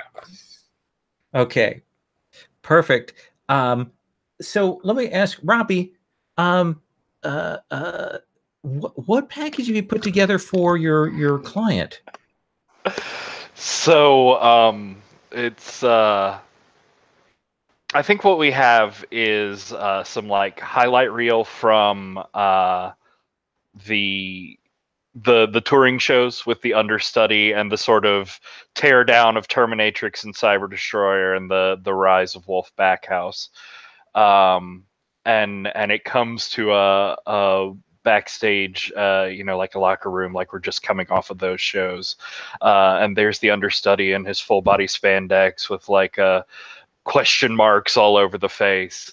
And he unzips it, and for the first time on screen, like we see the connection. This is Robbie Reyes' fan favorite. And he hangs that mask up, and there's a Spider Kid, full costume, comes in. He's like, "So our plan worked out. You got Wolf back, and he's on our side now?" Says, yeah. We just need to keep this momentum moving forward. And Robbie sort of hands him the Spider Hero mask, or I'm sorry, Miles Spider Kid hands him the Spider Hero mask. I have too many characters. And Robbie says, No, it's not time for that yet. I think we need to start from the beginning if this is going to work right, and this is your time. You need to step forward, and you need to prove that you're ready to take this on, and you're ready to bring down anybody who would corrupt the fine wrestling of Gauntlet League and the fine people of Gauntlet City. And so he picks up his phone and holds it out towards Miles and says, I think this will be the only mask, the only weapon I need. You've got this, kid. Now, come on. Practice your intro sequence." And so Miles sort of cocks his head back and forth, backs up, and does like this really impressive gymnastic sort of tumbling run towards the camera. And right as he's getting right up to it is when the video stops, and then it goes up like it's been put up on all of the social media site, like up on Twitter and Facebook and just all the streaming things for Gauntlet League. Is this like Spider Kid ready for action. Perfect. I love it. So we've got those packages out here. So for this show, that opens with some minor matches. We start out with one of our south of the border new actually Latin American wrestlers. Jaguar is taking on Serious Business. Serious Business is she's an athletic character. If you know Bailey from WWE, she's much in that kind of mode, and the Jaguar kind of has this sort of lean, mean attack style. So we get that match, and Serious Business wins, but it's tight. We then get Chance Sovereign, daughter of a villainous, the Sovereign. He's in the ring. We see him against Gargoyle Lord, who is a lucha, Rudo, and Chance gets struck down, and we see, there's some hints about a further storyline there about villainy and so on. And then we're actually start out with a pretty big match that people have been talking about, that they're talking about as maybe a clash of the Titans here, because our first match tonight is actually going to be our own Kent coming in, working it, trying to make an appearance, and he is going to be wrestling the Kraken. So it's going to be a one-on-one match for this first match. What we're going to do is we're going to cut promos, check in with people. We'll see what they do. We'll figure out who wants to be on the announce table, and if anybody else has any other scenes they want to throw in between, we can do that. So Bobby, what do you suppose we get from you? Is it a pre-taped package, or is it an interview with Victoria Onyx, or do we see something in the locker room? What's the setup for you? Is it an on-camera thing for you to talk about the Kraken? What do you think? Is it Bobby or is it Kent? Oh, sorry, it's Kent. Too many names. What Patrick said earlier. Kent, you are going to be on stage here. Essentially the giant killer, the Viking. They're crossing the mythos, the Kraken and the Viking. They kind of try to tie those together. They got footage stolen from God of War, that kind of thing. That's all in there. So Kent, what is the package for you? What do we see for your promo? Well, I think it's a backstage spot with our local interview personality. Okay. Victoria Onyx, kind of tiny. She has to kind of stand up, hold the mic up to you. So this is the first time you're facing the Kraken, or have you fought the Kraken before? He is. I've fought the Kraken before, but it was not in Gauntlet League. I'm saying we've been in matches in Gage Valley. It's kind of a more junior league. So she says then on screen, she says, so this is your first time wrestling the Kraken. He's destroyed a number of wrestlers in the ring so far. How do you feel about that?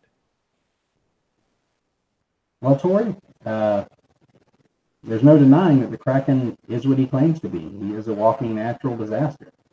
You've seen that. Everybody's seen that year after year. He comes through Gauntlet League Wrestling and he destroys people. But he hasn't faced me. Not here, not now. And when we get into the ring tonight, I can't say it's a David and Goliath moment, but I can say it's definitely going to be a titanic clash, and we're going to see who's going to walk away and who's going to be left lying in the ring. Did your father give you any advice for this particular event? He tries to fight visibly wincing, but he doesn't. He sort of, yeah. Okay. And he says, my dad gave me the same advice he has always given me, which is beat the hell out of the other guy. Awesome. So it sounds to me like you are cutting a promo. You've named your opponent, so we definitely are doing that. So why don't you go ahead and roll look on the roll for your party. Okay. All right, that's an 8 on the dice plus a look of 2 for a 10. Look at that. So you get a momentum, and you get to pick one from the 7 to 9 list. I think I'm going to gain an additional +1 heat. Smart. Good call. When in doubt, momentum and heat are your two best friends. And you know that. So yeah, heat is good. So we cut away from you with the interview. Kraken, what's the I mean, is there a package, or do we just see you, or is there something pre-prepared? I think we got a package. I don't think I've done any talk yet with like the interview or anyone. We're going to see him coming in fresh. So we have this package of it's going to show kind of like the Viking. He's playing into the old legacy. It's supposedly this giant killer sword. So we're going to see looks across the fjords and all of that. And then the waves crashing against the cliffs. And as the waves are rising, it fades to see Kraken standing there. And he's got beside him someone has mocked up a, really nice looking statue of sort of, this size or so of Kent. The full muscled look, but done in, for our purposes, done in very fragile materials. As he goes, beauty fades. History dies. The Kraken destroys all. And smash the statue of him as he strides forward. Perfect. Kraken, let's have you roll your promo. We heard who you were striking the promo against, so let's hear that. All right, I rolled a 7. That goes with look, I'm correct? Mm-hmm. That's an 8. That's an 8, so that's I suppose I'm starting, let's see, starting momentum. I have 2 audience. That's still 1, isn't it? Yep. Then I won't spend that. Okay, so what would you like from the list? Let's see. I get 1. I'm going to take the heat as well. Okay. That is a good call. It's always worth taking that and building that up. So we cut from that. We're going to go out. Cameras going around on the audience. Pretty good sized crowd tonight here. So we've got some excitement has been built up by the first couple of matches. Is anyone want to do the announce table for this match? Gerwin, Patrick, you've both played before. Maybe one of you could do that. Yeah, I'm happy to do it. Okay, if you wouldn't mind, just so we can kind of see it and it can kind of show, and of course, interrupt when you need to. So we come in, the lights go down, and we are going to see then our entry for our wrestler for Kent. Before we do that, I want to mention to the others, there are some maneuvers. If you guys want to do a run-in, there are some things for that. Or watch, or if you want a reaction shot, you can do that. We kind of do this sequence, and then you guys get your time on screen after this. So that's how this plays out. Kent, tell me what your entrance looks like. What do we hear? What do we see? We're muted. They turn on the audio for you. Go get that on there quick. All right. You see first the sort of mini video package they put together, which is honestly kind of the same video package they showed for the intro, because they're cheap and they didn't want to make another one. In the background, you hear that the sort of upbeat Godsmack Unforgettable song play through, and Kent basically comes out onto the stage area. He raises his hands over his head. almost, you know, if the lighting was really good where he was, you could tell that he was sadly doing the old sort of Viking motions that his dad would do as he came down to the ring, sort of the swinging with the axe and stuff like that. And then he ends up getting about halfway down the ramp, and then he basically does a sort of a turn, like a slow turn around the audience, sort of waving them in, and then he runs into the ring and just sort of slides in under the rope and starts doing sort of charging around the ring, back and forth on ropes, and then springs up on the turnbuckle and just raises his hands up, sort of pumping up the audience. All right, all right. So, do you think you're actually working the audience? Are you kind of calling on that legacy and trying to do that? That's what he's going to try and do here. He's going to try and help, work this thing in. So let's have you work the audience. Let's have you roll that. We're going to do dice plus audience. So that's an 8 plus 1, 9. 9. So they do pop. Do you want to start in control of the match, or do you want to get a momentum? I want a momentum. Okay, all right. So Kraken is going to start in control of the match, unless the Kraken botches this, but we'll see. So you're in the ring, and I imagine the lights go down. There's a pause, probably get that buildup of the sound, and then tell us about the Kraken's entrance. So close after the 4th of July, I think we still have some spare fireworks, sparklers that up to the side as the entryway comes. And we hear that dirty guitar of Release the Kraken by Clutch. As stepping out from the back, we see Kraken. He's oiled, he's, you know, bald-headed, bald, well-waxed body. And he goes ahead and oils up so that all the water that he's poured on himself is just beading and pouring off of him as he comes walking forward. And we've arranged for some of the extras, some of the guys who set the ring.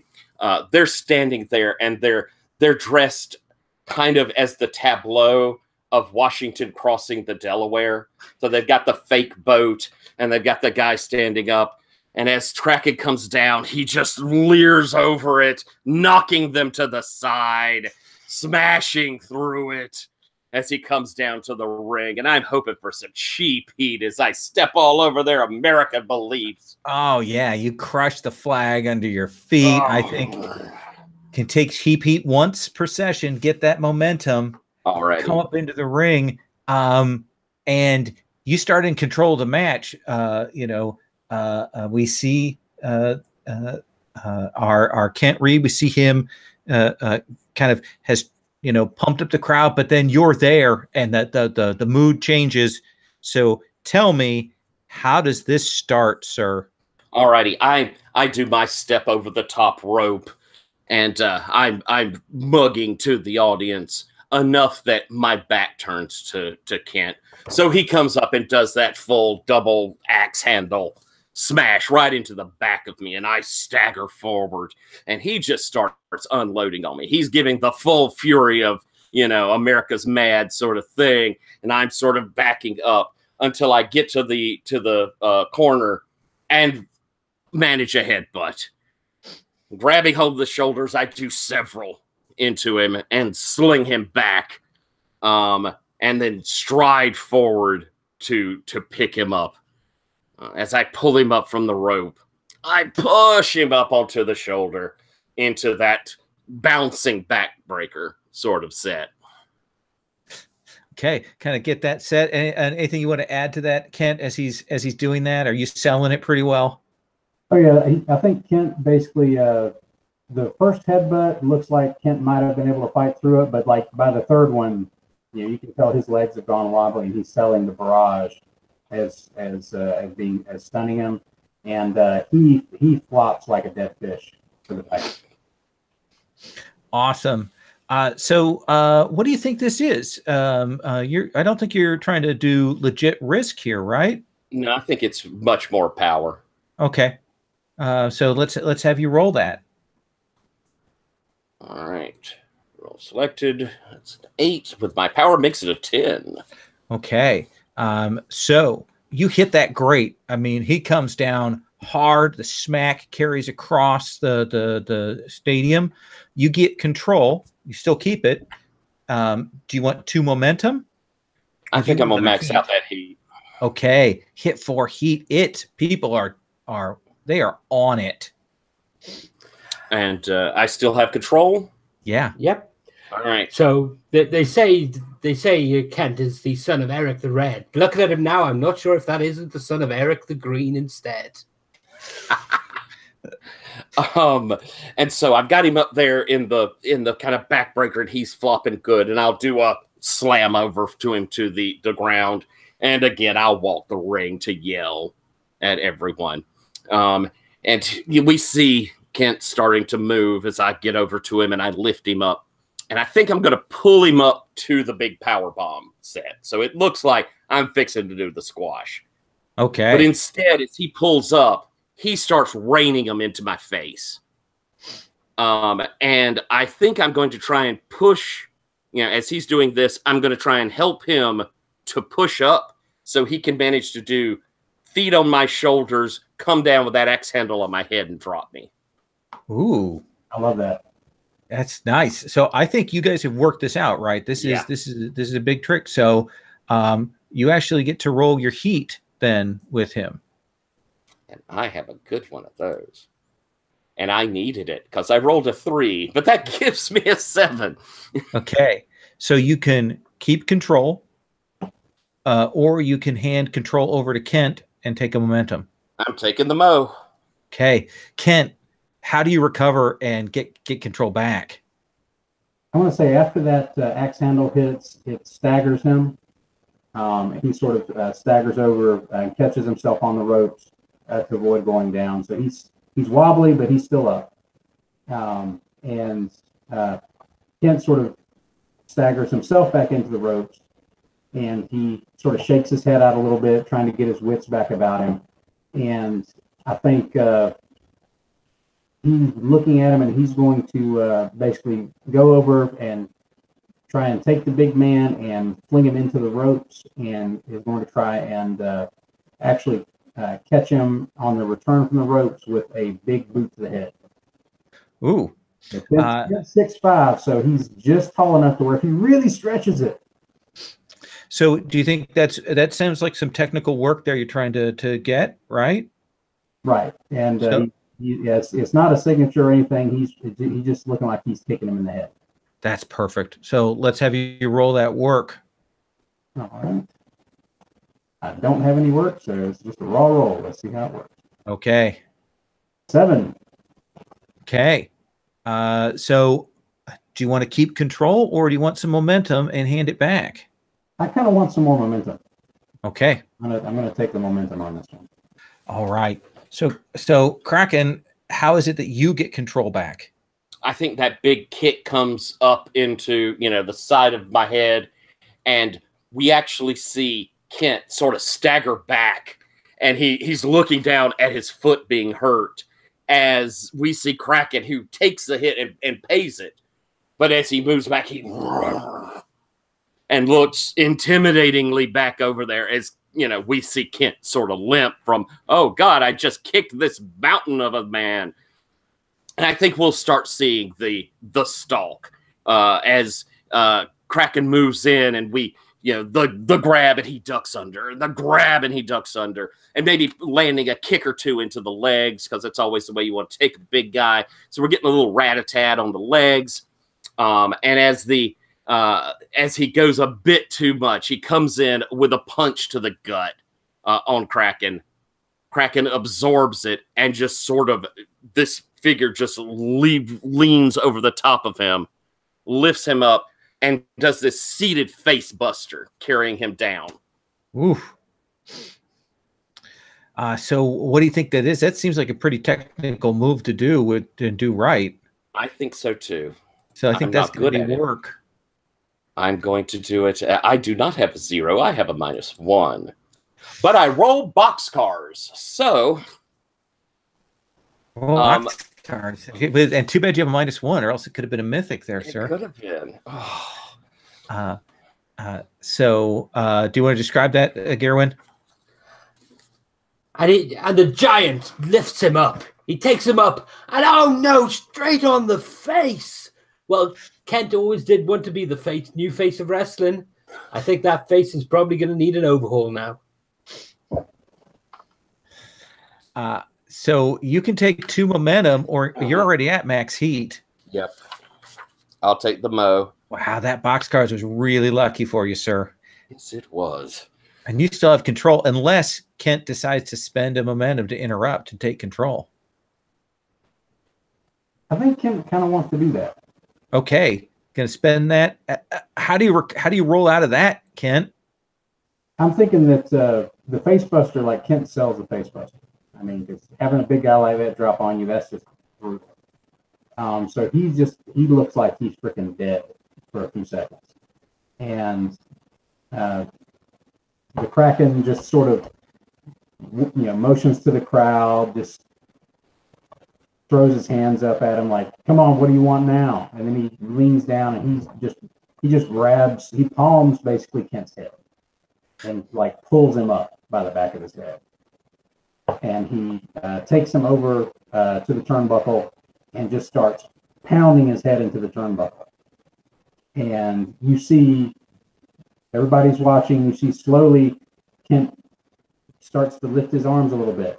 And then he blocks one of the turnbuckle smashes, which surprises the hell out of the big man. And then he basically does a elbow right into the big man's sternum, sort of knocking a little bit of the wind out of him. Kraken staggers back, and Kent hits with basically a quick forearm combo, sort of staggering a little bit further. And then he turns back to the turnbuckle and just starts beating on it with both hands. And then he basically spins back out of the turnbuckle and hits that big blood axe just right to the kisser. He has to jump to actually hit it. He has to actually jump up and club the big guy. But that's the comeback on that one. And the big man, he finally staggers the big man, and he looks like he's about to topple. That is a signature move here for you. So I think that makes me roll look on the wrestling move, if I remember. Yes, it does. Oh, holy crap.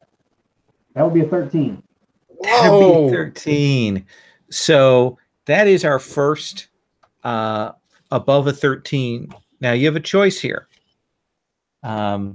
This is a wrestling move, and it's a mythic movement, which means you broke 13, essentially broke 12 with this. You have a choice now. You can, have it, and you will control the match, and then you get to make some good choices. You can now be booked to win the match. You can gain an audience. You can give your opponent an audience. You can completely upstage someone. But to do that, you have to spend all your momentum. Or you can take the standard result, which is +1 heat, and or gain 2 momentum. Okay, what were those choices for the mythic thing if I blow all the momentum at once? You can now be booked to win the match.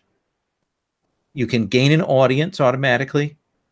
You can give your opponent an audience, or you can upstage someone. You say who comes out to interfere, and you gain a heat with each other. I think Kent's going to gain a +1 audience out of that. Okay. He's going to take the extra audience because that was just huge. Like that's the first time the Kraken's ever been actually like not kind of silly on TV. It's a solid hit, and yes, you're going to gain an audience. But I'm going to tell you right now, after you spent all your momentum to do that, you are not booked to win this match. It is, in fact, the Kraken. Now, you've made yourself look good, better than they even expected.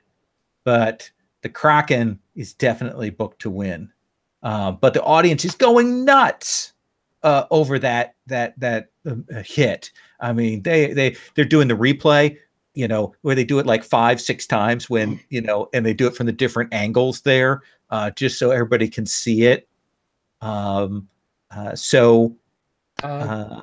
Yes. Can I interrupt with a promo at this point?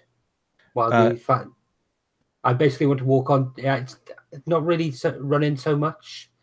I want to walk up on stage and have a talking part in the middle of the match, if that's possible. I actually think that might be stealing their thunder a little bit here, if you don't mind. Let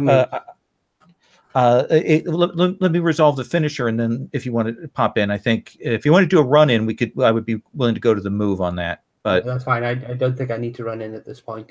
Okay.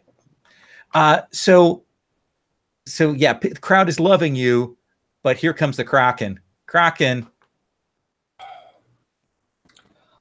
tell me about your finisher. All right, so I've just gotten this big sledgehammer to the face, and that was phenomenal.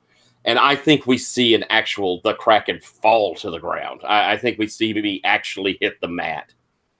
And we see the time it takes for Kent to drag me towards the center of the ring. And it takes a bit. And then we see him climbing up to the top rope. And he looks like he's about to hit the big one. And he's mugging to the audience when we see Kraken sort of slink up from the mat, sort of just undulate up to where he's sitting. And as Kent turns around to go into a big leaping move, Kraken stands up at the same time and catches him with the choke. Catches him in air and takes him back to the turnbuckle he jumped from. Sits him on it, climbs up to the second rope, holding him, grabs round him, and the tsunami slam as he belly to bellies back over, landing solidly on him. Let's have you roll your finisher. Let's see how it goes. I rolled a 6, and I will be using momentum to go ahead and spend. I'll spend 4 and take that to a 10. I've just gotten back to Gauntlet League. 10. You hit your finisher clean. You choose whether you or your opponent gains +1 audience. He already got audience off of me. I take that. Okay. So yeah, comes down, just absolute hit. The crowd goes nuts because they've seen some serious wrestling here, and they are screaming for blood at that point. And I imagine that you kind of are stand up. We get that celebration. You're going to get another audience because you have 4 heat with him. That's the first time in the show you get an audience, so don't forget that. Gerwin, did you want to come on? Yeah, I want to do walk on and cut a promo if I can, please. Okay, so tell us, as are the medics coming up and checking on you, Kent? If I can, hang on, Lowell. I'm realizing I also hit my move of hitting a 10 or better in a wrestling match.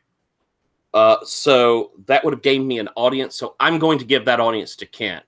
Okay. The one I got for my finisher. That still puts me at 4. Okay. And what does that put you at, Kent? Puts me at 3. Okay. So Kraken is still top right now. So the referees are pulling apart. The medics are checking on Kent. So we see Clarabelle. How does that roll out there? Some music hits up. It's very winding.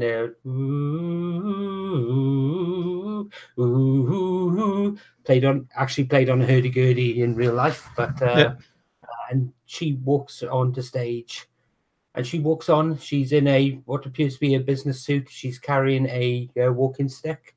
Her hair is scrunched back, so it's really tight, and she looks like an upper-class lady. And she will stop, and she will take out the microphone.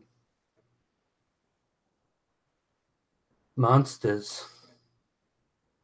So many people claim to be monsters, but so few know what a true monster is.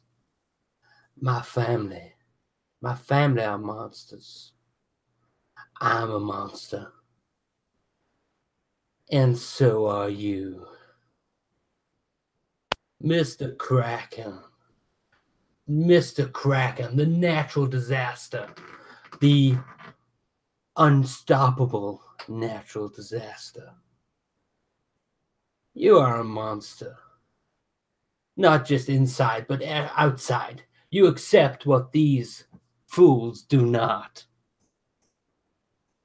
Now, Mr. Kraken. Mr. Kraken. You see that fellow laying in front of you.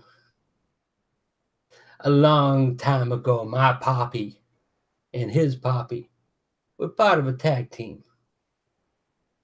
Now, his poppy didn't treat my poppy all that well, and as a loyal daughter, that makes me sad.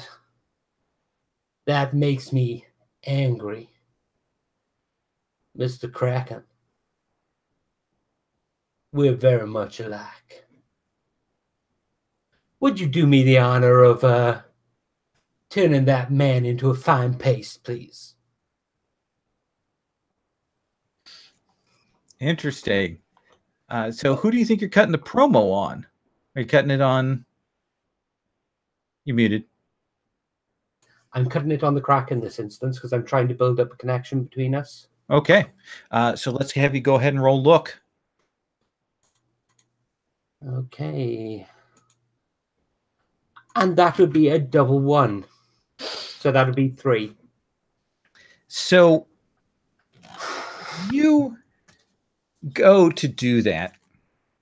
And I think that's probably the point at which the audio kind of squelches and cuts out.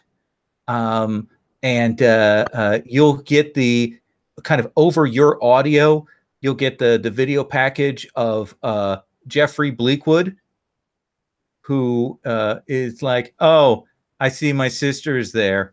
Everybody, boo my sister. Boo-hoo. Cry with a doll, little Clarabelle. Wah, wah, wah."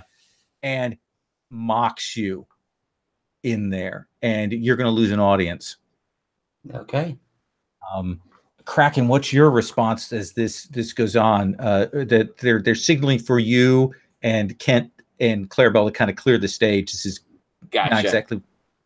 I think I saw this. I was playing in saying, "Oh, well, we'll see where this goes," but I see this shit going blank. And once the Jeffrey pulls in there, I'm like, okay, this ain't what I'm doing.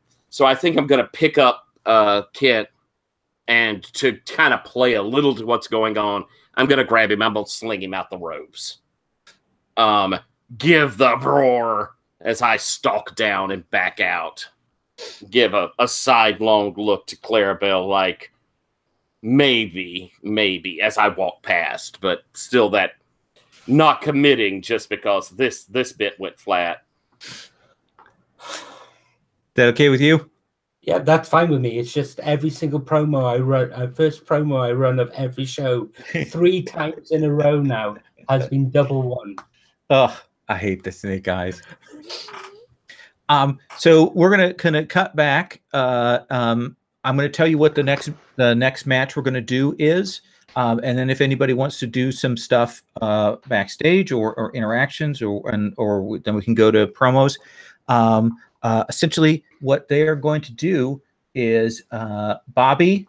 They're going to have you and Spider Kid, and they're going to put you against the Coliseum and Clarabelle. They want to do a tag team match between the two of you. They want to kind of end with a big chance to put some of the people on stage and to see how that works.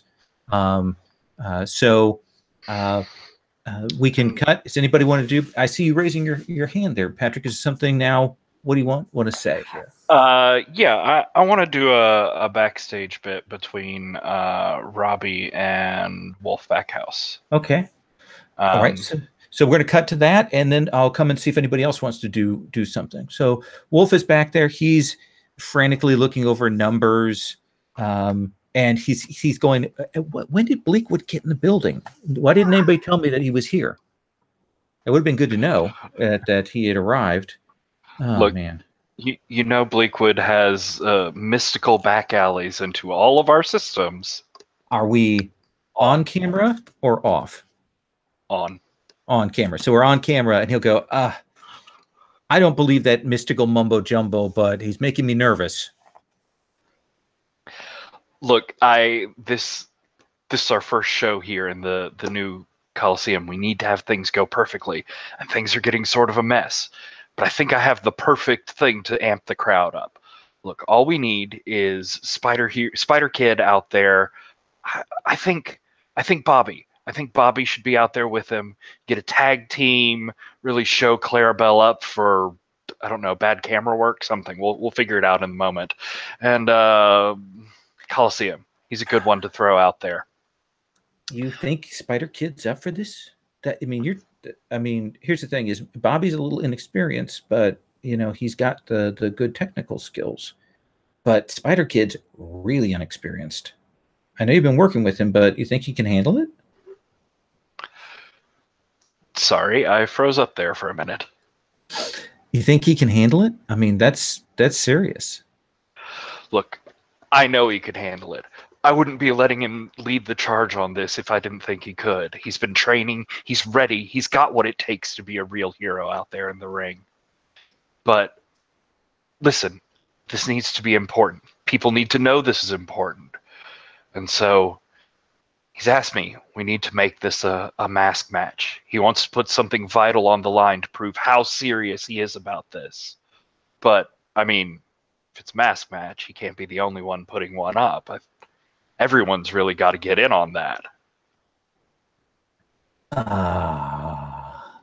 Let's have you roll real. I think you are backstage politicking, my friend. I am.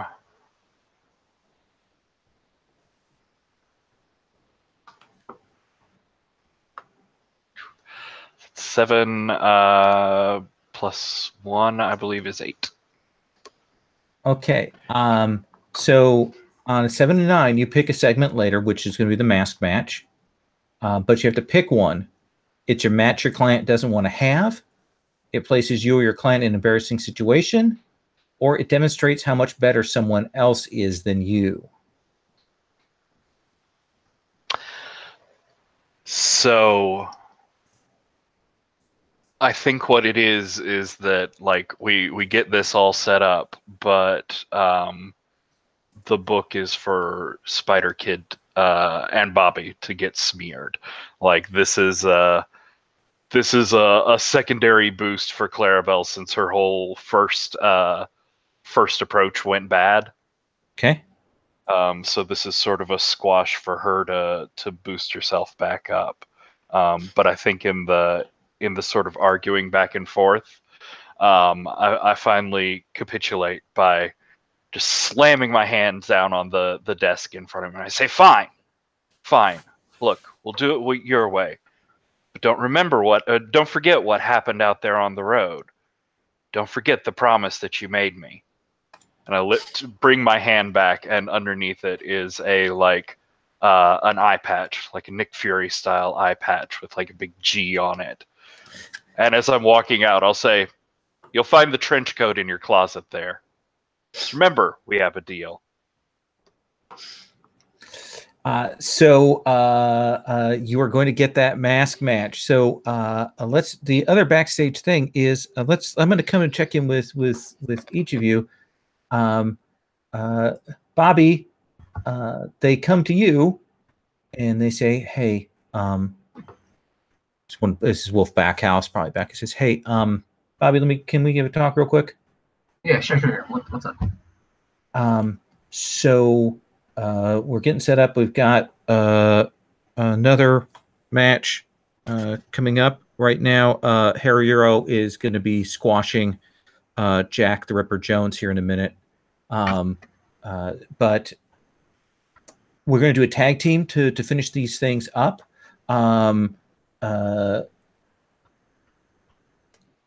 We need you to wear a mask. A mask? Yeah. What am I supposed to do? Another character now? No, it's like, what's the point of putting a mask on if people already know who I am? Like what's the mystique behind that? Come on. There's no mystique. This is I want you to play it like it's a gimmick. I mean that the mask means nothing to you. We've got some superhero stuff that we're leaning into. Does it make sense? I am a 80s rocker. And does it make sense for a rocker to wear a mask? Like, who does that? How about this? Can I offer you a compromise right now? Do I have any choice? I don't think I do. Look, there's the racetrack is next door. They've got a little carnival thing. I get a face painter girl. She does like the kiss makeup on you. And that'll be a mask. Is that cool? I guess that kind of works too, huh? You good? Or, yeah, but I want that cat kiss. Okay, yeah, Gene Stanley, something like that. I'll go get somebody. We'll put a cat face on you. We'll all be good. All right. Cool. And Coliseum. They come to you and say, hey, you've got one of those Roman helmets with the fold down thing, right? Yeah, I have a Thracian helm in my collection. I could get that. Yeah. You go get your Thracian helm and put that on, and we're gonna need you to have that on, kind of like a mask for the match. Okay. I do take it off at the end. My at the legion end of fans are expecting to see me. Absolutely. Do it all gladiator style. Are you not entertained? It'll all be good, but we need you to have a mask on during the match. Fine, whatever gets me the paycheck. Oh yeah, this is good. Wolf comes to you, Clarabelle, then. Okay. You okay? How the hell is he getting into this system? That wasn't planned.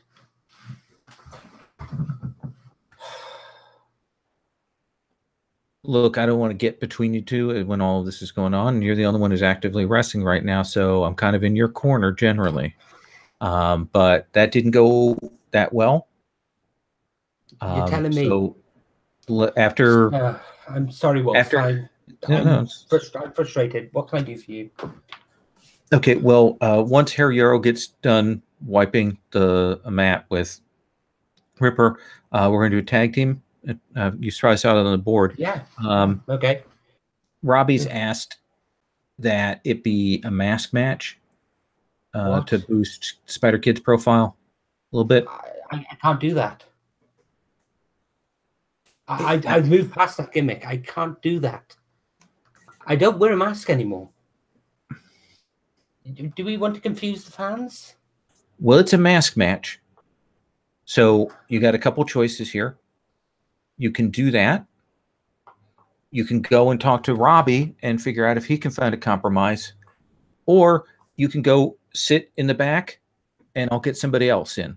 Well, tell me what you want me to do. I would like you to wear a mask.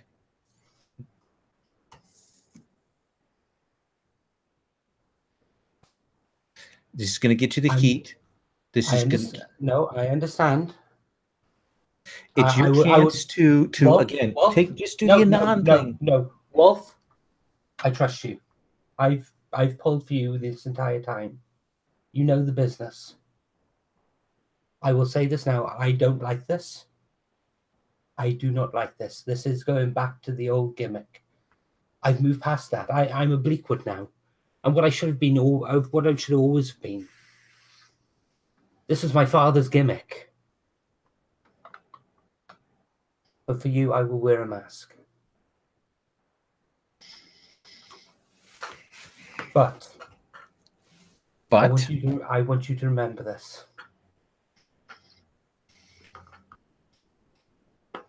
I want you to remember that it was Robbie that pushed this angle, is what I want you to remember.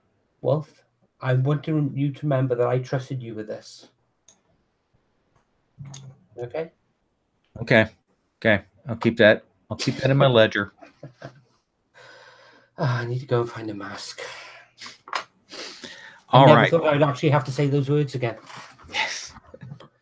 Does anybody else have anything backstage that you want to do or talk to as scenes before we move to promos?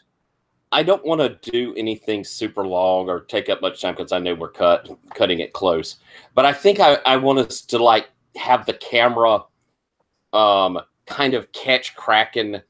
Maybe we're talking with Backhouse, and you know it's that down the hall shot, so you see them at the far end, and you hear Kraken go, "If she tries to control me again, I will tear her and her tiny house down."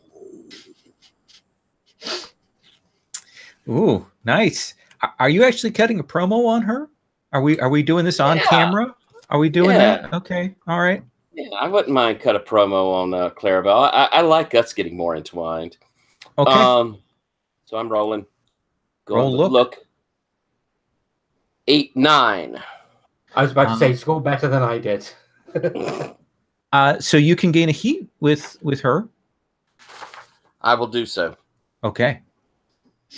Thank you. All right. In that case, let's go to. If anybody else have anything, in that case, I'm going to move to promos, which means that we can have Tyler and Chris, one or both of you can be on the announce table during this. But let's go to the promos, and let's start with right now. I think let's start with Robbie and Bobby, the sort of the those two. So Spider Kid and Bobby. Bobby, tell me what your promo looks like, and tell me what kind of face paint did they end up putting on you. Okay. Am I doing the promo with Spider Kid? It's up to you. Do you want to do it with him? Do you want to do it as a video package? Do you want to do an interview? What would you like? I'll do like an interview. Victoria Onyx is there. She's got the microphone, and I'm in like a studio room banging the drums. Obviously, the volume is put on mute until I started talking because I was just banging. Right. Whatever. And then the other guy in the room with the cowbell stops and puts his thing down. And that's actually Spider Kid. Okay, that's right. Okay. But I'm sorry to interrupt. You're practicing and you're composing for your new album, Bobby. Heavy metal. Yeah. Well, and then you see Bobby K. Like a couple hours ago when the makeup artist started put face paint on him, he compromised by taking putting on face paint on him, but he only put on like cat eyes and whiskers because he didn't want to confuse the audience more, the fans more. So that's kind of like the compromise. Yeah. Well, you know what? Tonight where we rock, and rock and roll. They have all the great duos, Garfunkel and Simon, Lennon and McCartney, and tonight you have the Kid, Spider Kid, and me, the strongest drummer, the most handsome guitarist, and the most beautiful sound in rock and roll ever, the heavy metal, Bobby Kid. And you know what's coming on to that Bleakwood and who's the other one? Bleakwood and Coliseum. And Coliseum, those that old timers. He's going out soon, and Bleakwood. He just saw that weird interruption with her brother. You know what? It's gonna be their last song. They better get ready for their last song before they have to bow and go out. Nice. All right. Roll look. And my luck is actually, I think it's -2. It is -2. Okay. So okay.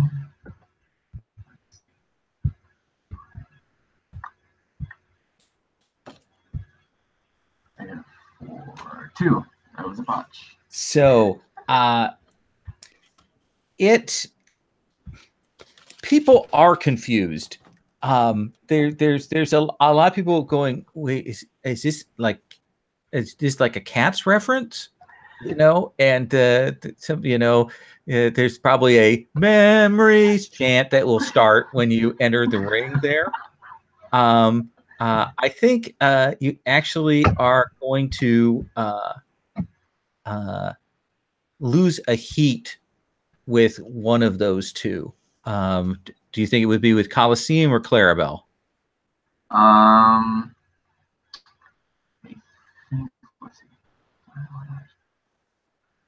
I'll do a Coliseum. Okay, so Coliseum. Actually, you know what? I'll do it with. Yeah, I'll do it with Coliseum. Coliseum, what is your reaction that makes you kind of go cold about this? What is it about this promo that makes you go ugh? I remember, back in the golden age, they let us do things that would be completely illegal these days. And like there was one time I heated up my helmet and placed it on my on my opponent. It was a stunt. The crowds went crazy for that kind of stuff. Now there's so many regulations and so many little things. These guys don't know what they're getting into. These are just two upstarts. They're soft. SAWFT, soft. All right. So yeah, okay. So that's your reaction. That's sort of the fiction that goes on with that botch. Let's go to Spider Kid rolling out of that promo. What is Spider Kid's promo?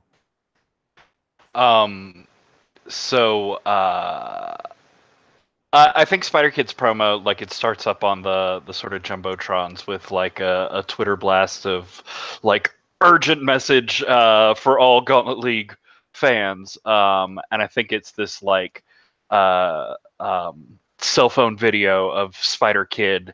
You see him; he's sort of crouched up in a rafters, and he's whispering to the camera, saying, "Listen, all of you out there in Gauntlet League City, or Gauntlet City, whatever. I know you think you're safe at night. I know you think that Spider Hero had cleaned up the streets, but there's a new cabal of evil rising up in the sewers of Gauntlet City." And he turns the camera around, and there's like a sort of spotlight lit, evil looking table. I'm not sure what that is, but it's very evil looking. And around it, there's Venomous, and there's Dr. Explosiones, and there's like the Skunk Ape, and I think Cat Causey is there too. As Spider Kid says, there's a new wave of evil rising up in Gauntlet City, and I need to find a wave of heroes to fight against it. I think I know the perfect one to start off with. He's strong. He's got technical skills, and he's got rock in his soul.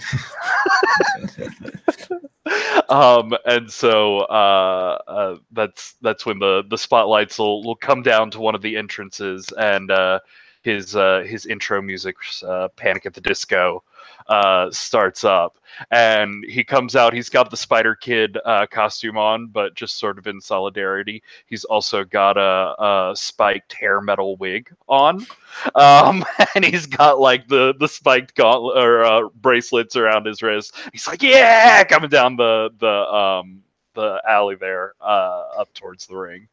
Perfect. I'm going to see what Clarabelle and the Coliseum's promos are, and then we'll do the rest of the entrances. So Clarabelle, what is it an interview? Is it a VTR? What do we see? Would the Coliseum like to go first, and then I'll take? Okay. You see a group of people gathered. It's a video package. It looks to be a church. People are singing. People are dancing.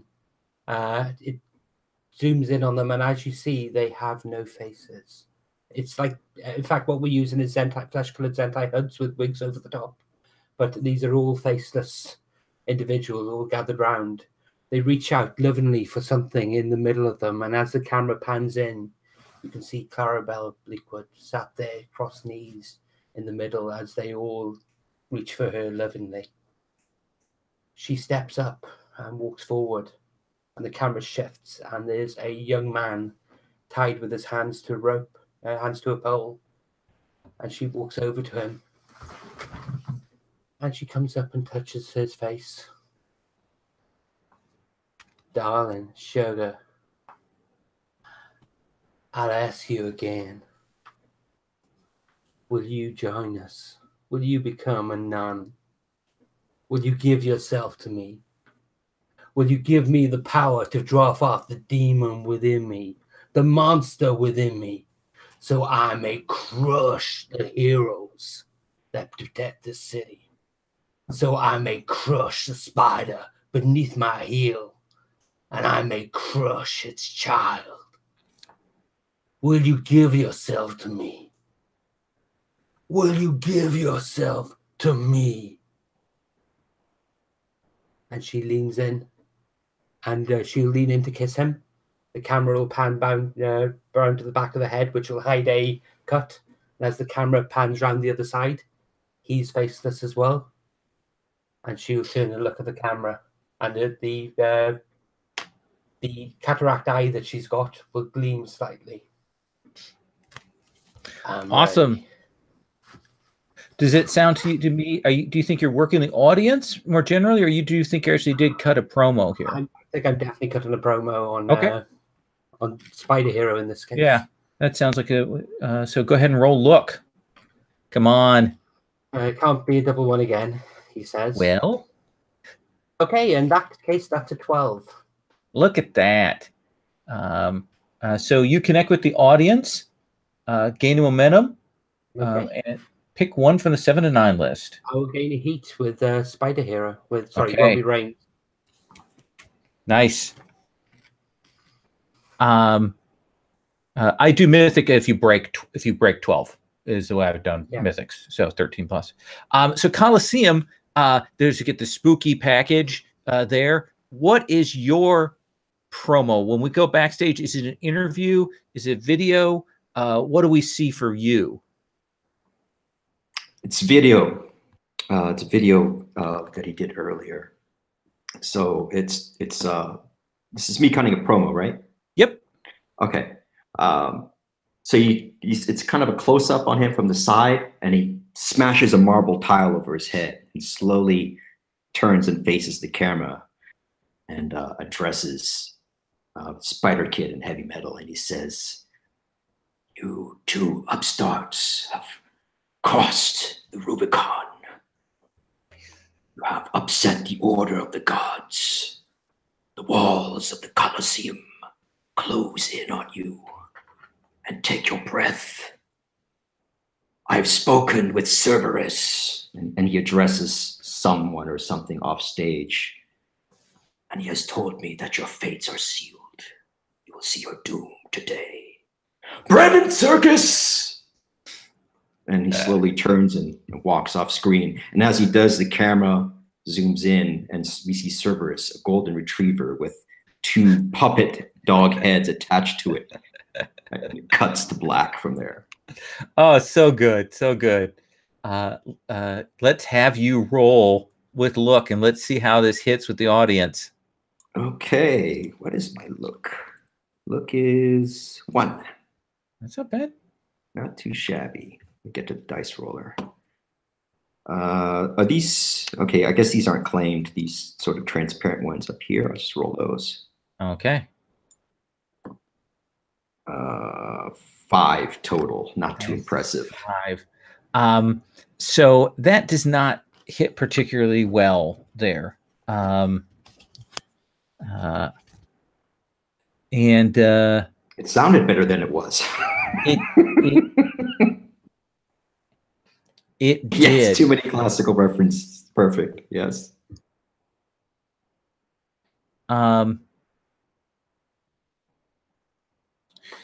So, who is it that is a friend of yours backstage?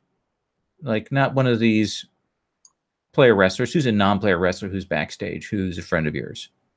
Can I just make something up? Yeah. You can make something up, or you can go to the roster summary tab. There's a wrestler called the Troglodyte. Okay. And the Troglodyte has this sort of like, it's not like a fishy looking lizard, half fish sort of thing going on with lots of makeup and like shiny stuff attached to them. That's my pal. He's an older dude also. So as you're getting ready for this match, you're going to hear him like, he's like kind of arguing, like upset, almost sobbing with someone from a corporate there. And, you know, of course you got to get on stage, but he's going, no, but you can't. This is covered by our insurance. This is absolutely covered. You can't. This can't not be covered. You know. Yeah, and what's going on? What's going on? I got that surgery this summer to take care of the stuff from thing, and now they're telling me that they're not going to cover any of it. Who covers you? You're and off the plan? We're going to need you. Come on. Your entrance is up now. Are they addressing me? Yeah. Hey, Trog, I'll get back to you, all right? You don't worry, we'll work this out. Okay. And he just looks, he's super upset. And that is in the back of your mind as you go out there on stage, is this guy who you've worked with, who is much like you. You can see he just looks wrecked. Okay. So let's go to we've seen Spider Hero come in. Tell me what Heavy Metal's entrance looks like. All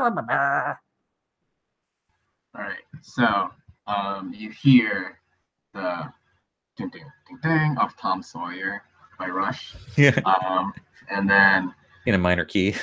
Yeah, in a minor key, and then as like and an offbeat, so it didn't actually come out in like the right timing, and then you see him just like smiling, you know, like he's having so much fun, and then like playing his air guitar, and like of course he switches, and he does like air drumming too as he walk to the ring, and also he's also doing two sweets, which he thought were metal signs, and then as he's like going to the side of the audience, like giving like high fives and like handshakes, and like he goes up onto the apron, and then kind of just like with the top rope jumps into the ring, like do a couple like flips, and and then like I don't know, like smile, and then after that, like he's wearing a wig that is definitely not his hair.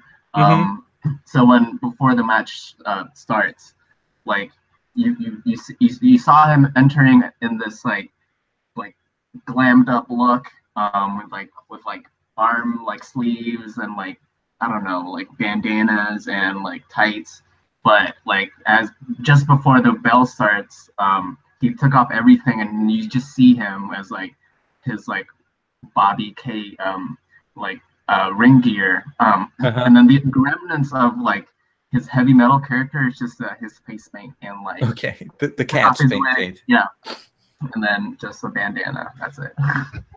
They're chanting Jellicoe Cats, even as that is going on.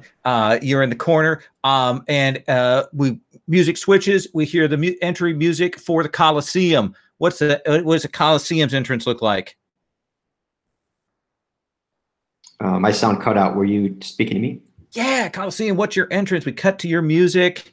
What do we see here for your entrance? Yeah, the music is Gladiator, The Might of Rome, the Hans Zimmer, from the movie, playing really loud, and it's just dark. Everything's just pitch black, and we see torches being lit 2 by 2, coming down sort of like a long path, and then it lights up, and you see the Colosseum riding out on this beautifully caparisoned horse. This is actually named it. What's the name of his horse? What is it? Incitatus. Yeah, that's what I wrote down. Incitatus. his mount from the local horse racing track. Yes. Perfect. And, he heads down, and then at the end he gets up and raises his hand in a Roman salute, and then the crowd goes crazy for him. Awesome. As the crowd goes crazy, you've got that mask on. Clarabelle, what does your entrance look like? Okay, so Lady Bleakwood walks on stage with several acolytes in anonymous masks, but now slightly more pointy with more horns on it than beforehand. They form a circle on the stage itself and start chanting. And this fire starts building up in the middle of the circle. The flames come up, the music starts rising, the flames drop down, and you can see a figure rising up from the center of the circle of flames. And it's Clarabelle. But it's not as she was earlier.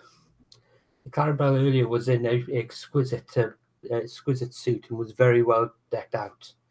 This one is in more tattered clothing.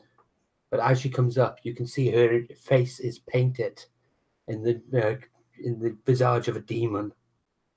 I'm not stealing anything from any sort of person that we actually have that does this sort of thing. But as the flames drops down, the acolytes separate, and she starts stalking down to the ring. She's in an entire. It's almost as if she's in an entire different persona. She's let loose the monster within. As she stalks to the ring, stops at the ring rope, stops at the edge, grabs the ring ropes, looks round animalistically, then pulls herself up and rolls into the ring, and then stands there staring at Spider Kid. Awesome. So this is a tag team match, which means that when we're doing a tag team, one person is the legal wrestler, and that they can tag in on someone else. We've got a hot tag roll, a move that we do for that to see whether the tag's successful or unsuccessful, whether you get an advantage from that. That's under the special matches. You can also refuse to take a tag and leave someone hanging if you want to do that. I think we're going to start with our legal wrestlers are going to be the person who seems to have sort of hit the notes the highest is going to be the Coliseum on one side. And then I think on the Spider Kid side, because Spider Kid is effectively an NPW for this, we're going to start then with our other wrestler of heavy metal. So heavy metal is going to start as a legal wrestler on that side versus the Coliseum. Now, Patrick, with Spider Kid, essentially he becomes an MPW during this, but you can do stuff to interfere. And Tyler and Chris, you guys can work the announcer table if you two don't mind. And if you need to do run-ins, then you can do that. I think Coliseum, you're going to start in charge. You're going to start in control of this match at the start. You're the one who has hit their promos well. So we've got heavy metal across the way from you. The younger version of you has made their way up. Has come in hot. How does it go? What is it that you're going to do there? How do you start this fight? So yeah, Coliseum steps over the top rope. He's a very big fellow, and just stares. He just stands his ground and stares, and maybe heavy metal maybe comes up and tries to grab a hold of him, maybe hits him a few times, throws two punches. Coliseum's just standing there. And no sound. What's that? No sound? Yeah, no cell. Yeah. Nothing's happening, and then he just bear hugs him and grabs a hold of him. Holds on for what seems like 20 or 30 seconds, and then releases him to kind of give him a taste of what's coming. Ooh, this sounds like a physical strength that you're exerting here on this spot. Sounds like we kind of hit that high point. Let's see how that looks on stage here. So go ahead and roll with your power. Power. Okay, that's not my best suit. Well, let's see what happens, though. Yeah, that's -1. 7. Just So barely. okay, so you get a choice then. You kind of do that, and you does succeed. Now you can keep control of the match, Mhm. or you can hand control over to heavy metal and take a momentum. I'm going to take a momentum. Okay, so heavy metal. How do you break out of this crush, this bear hug? So with just pure strength, I kind of peeled his arms, but I take hold on to one like a hand and just start doing my wrist lock. And then you see with the Coliseum kind of just like he's doing one of those things where he just like backs down and like jumps up and down and kind of like go back over and like kind of like undo the wrist lock. And as soon as he about to like like take over, like reverse this wrist lock to me, I do the Irish whip on him, bounce off the rope, and I just stay in the middle of the ring. And when he gets at me, I just like stand there, and it was just like a boom. It was like I also didn't sell. It was like a showman of like my strength. And then and I do that, and then it's my turn, and so I bump off, like bounce off of the rope, and then as soon as I get to him, I start my my drop kick. So does it seem more technical to you, or more sort of physical force? I think it's more of a physical force, because I'm just trying to like rattle him. I'm showing how I can do. Okay, so let's have you roll power then.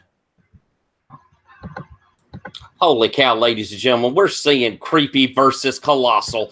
We're seeing Cape Crusaders versus the absolute depths of depravity. This is quite a match. I got a 10. Got a 10. So that hits well. So you do that drop kick, you smash into heavy metal. You got a choice. You're going to keep control. You can gain 2 momentum, or you can add a heat with your opponent. I think I'm gonna try to gain 2 momentum. Okay. So right now I'm on 3 momentum. All right. So you got control now. You can continue on against that legal wrestler, or you can tag someone in. What do you want to do? Wait, okay. So I have momentum. I get momentum and still control. Okay. Yep. All right. So I think the next thing I'll do, I'm gonna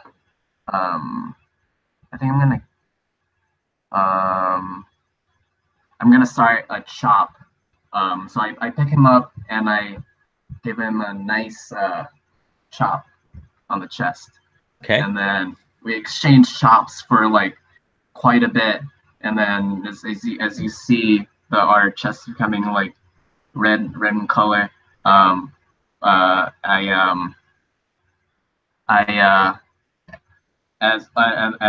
like he's about to give this one last chop, and then I grab a hold of it, and then I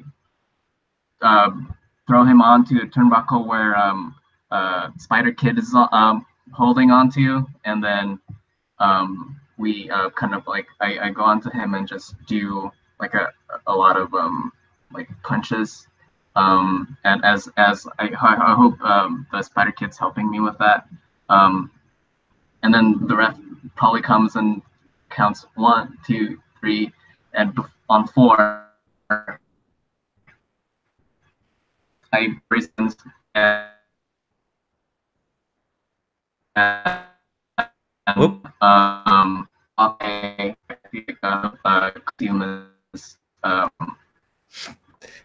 from the middle of the ring and give him a turnbuckle.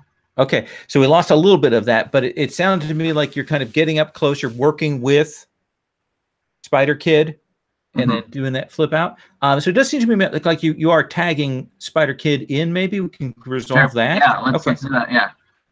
So what's your heat with Spider Kid? My heat with Spider Kid is... Look at that. He's tearing the whole edifice down. So go ahead and roll with your heat.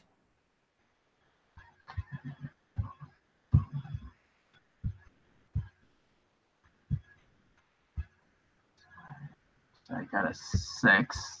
And I'm gonna use 1 momentum to bump it up to 7. So you make the tag. Spider Kid is the new legal wrestler, and you're not gonna. He's not gonna exchange momentum because he's an MPW, but they take control of the match. So Spider Kid is in the ring. So what it is you're out. He's the legal wrestler. So we do him. NPW versus Coliseum here. So Coliseum, Spider Kid kind of runs at you, and I assume there's that bit of hesitation, right, Patrick? Yeah, I think again, like he's really good at selling the fear and scared emotions, and we got his eyes going well. So yeah, he is definitely like terrified and worried, cautious coming up to this guy, and I think does more like quick probing strikes on him to start off with. Probably some of those grabs that don't do much, and eventually Coliseum, because this is an NPW non-player wrestler. You're going to have control of the match from him. So you get a choice. Do you want to work on him, or do you want to tag in your partner? I'm going to tag in my partner. Give them Okay. a chance to shine here. What's your heat with Clarabelle?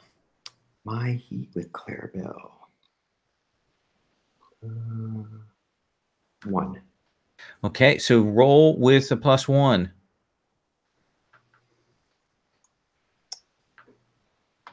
I got, oh, geez, 5 total.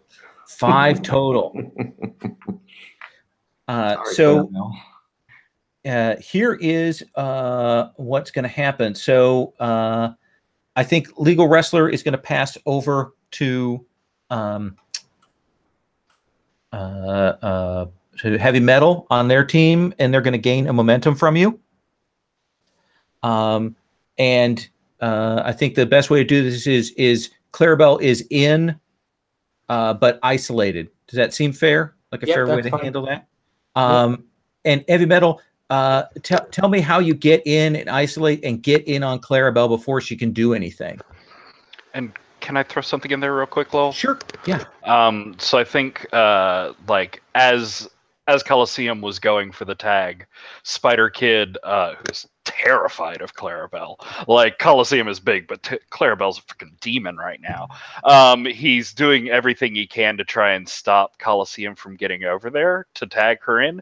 And I think Coliseum just does a casual backhand, which Miles is riding, and does like a full flip over the ropes, does it like a tumbling roll down the aisle, and is just like out on the ground there, out in the aisle from that casual toss-off.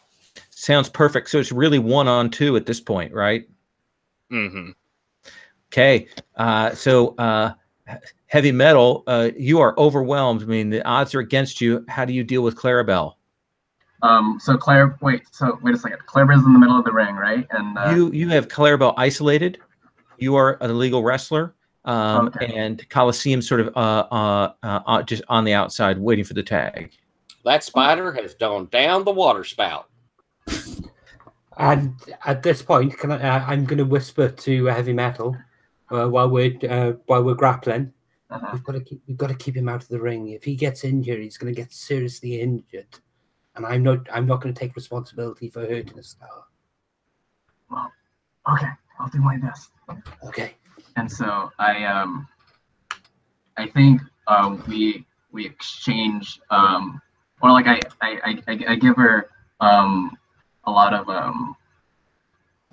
elbow strikes to the neck or like to the head, but an illusions to the neck, and then as she like kind of like sits down on a turnbuckle, I pick her up and give it like a vertical like suplex or brainbuster, but it's also a delayed one. So I have her up just vertically for like 1,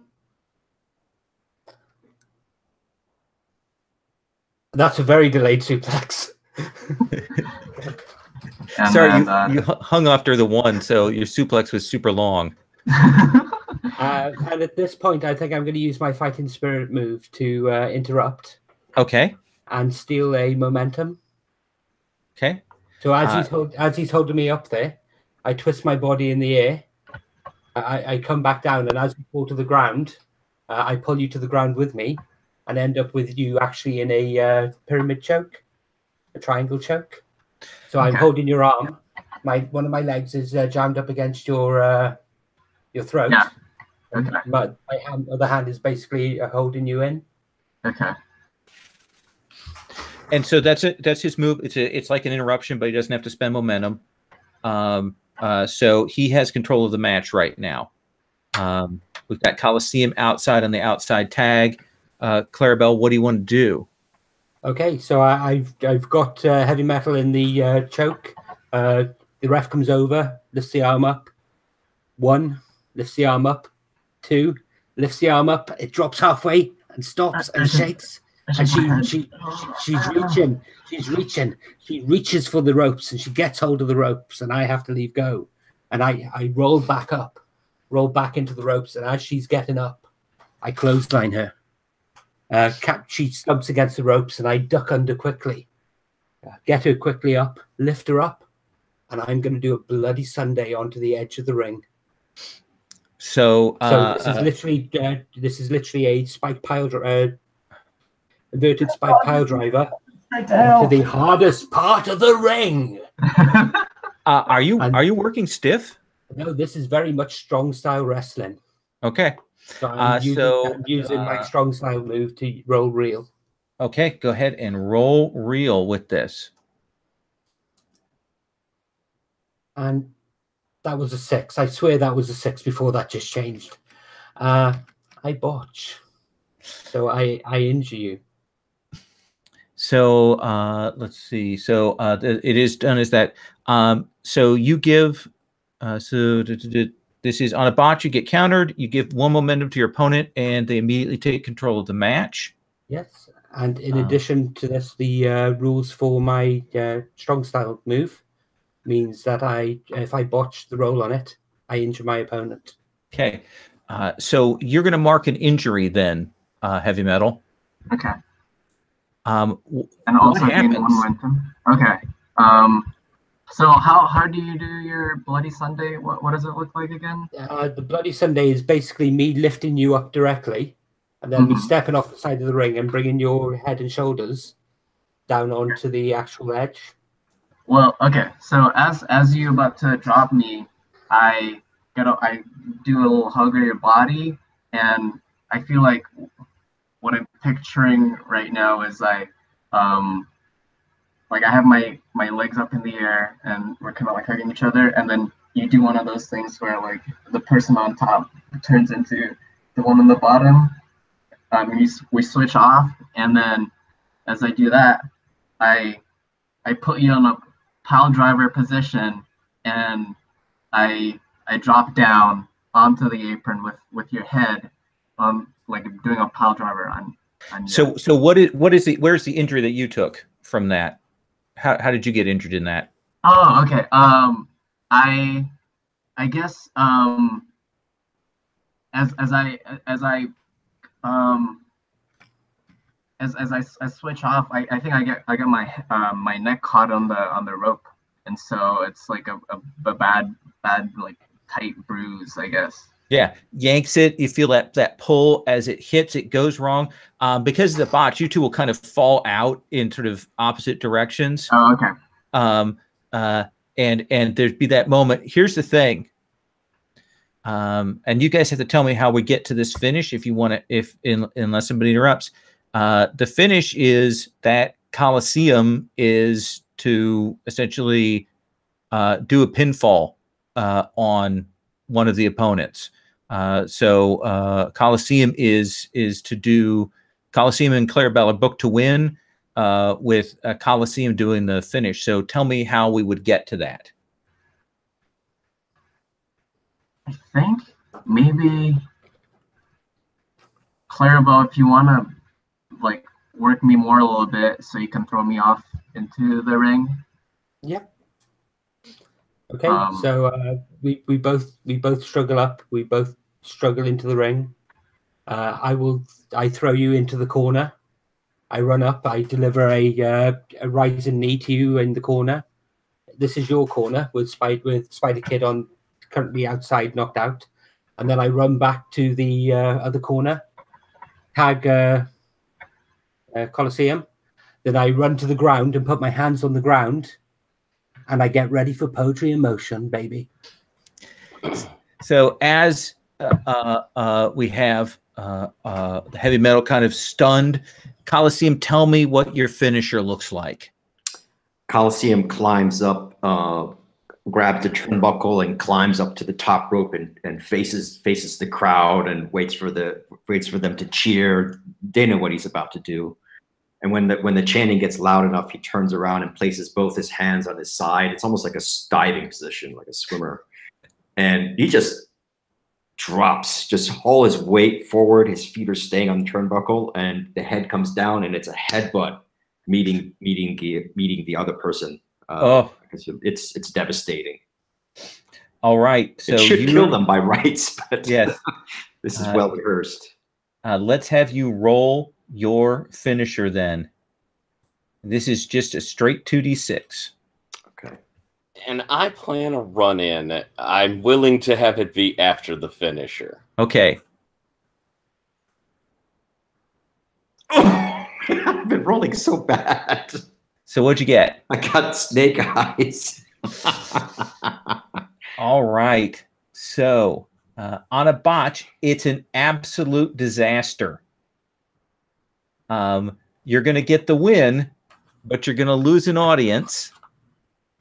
Now, I will say that it is possible for the people who are doing the commentating to put him over if you want. Chris, I'll leave that to you. I'll as the headbutt's coming down, you see this slow descent that is his trademark, and the announce team says, "Good God, this is like the fall of a curtain on a career. This is insane. He's gonna kill him." And the ring shudders, even though because it's a portable ring, it's actually might actually collapse, but this time it doesn't. So, but it shudders, like you get that, like the audience sort of gasps as the ring sort of shakes with the impact. Nice. So that pushes you up. It means you barely pull it off. You get to choose. Either it's clear that you're not the wrestler you used to be and you lose one heat with your opponent, or you mercifully win by essentially a count out as you're both kind of unconscious there. I'm going to take the loss of heat. Okay. I think it's clear that I'm not the same stuff I used to be. Yeah, and it's a hard, heavy. I don't know if you've seen that Japanese wrestler who does the thing where he falls with his head. It is crazy.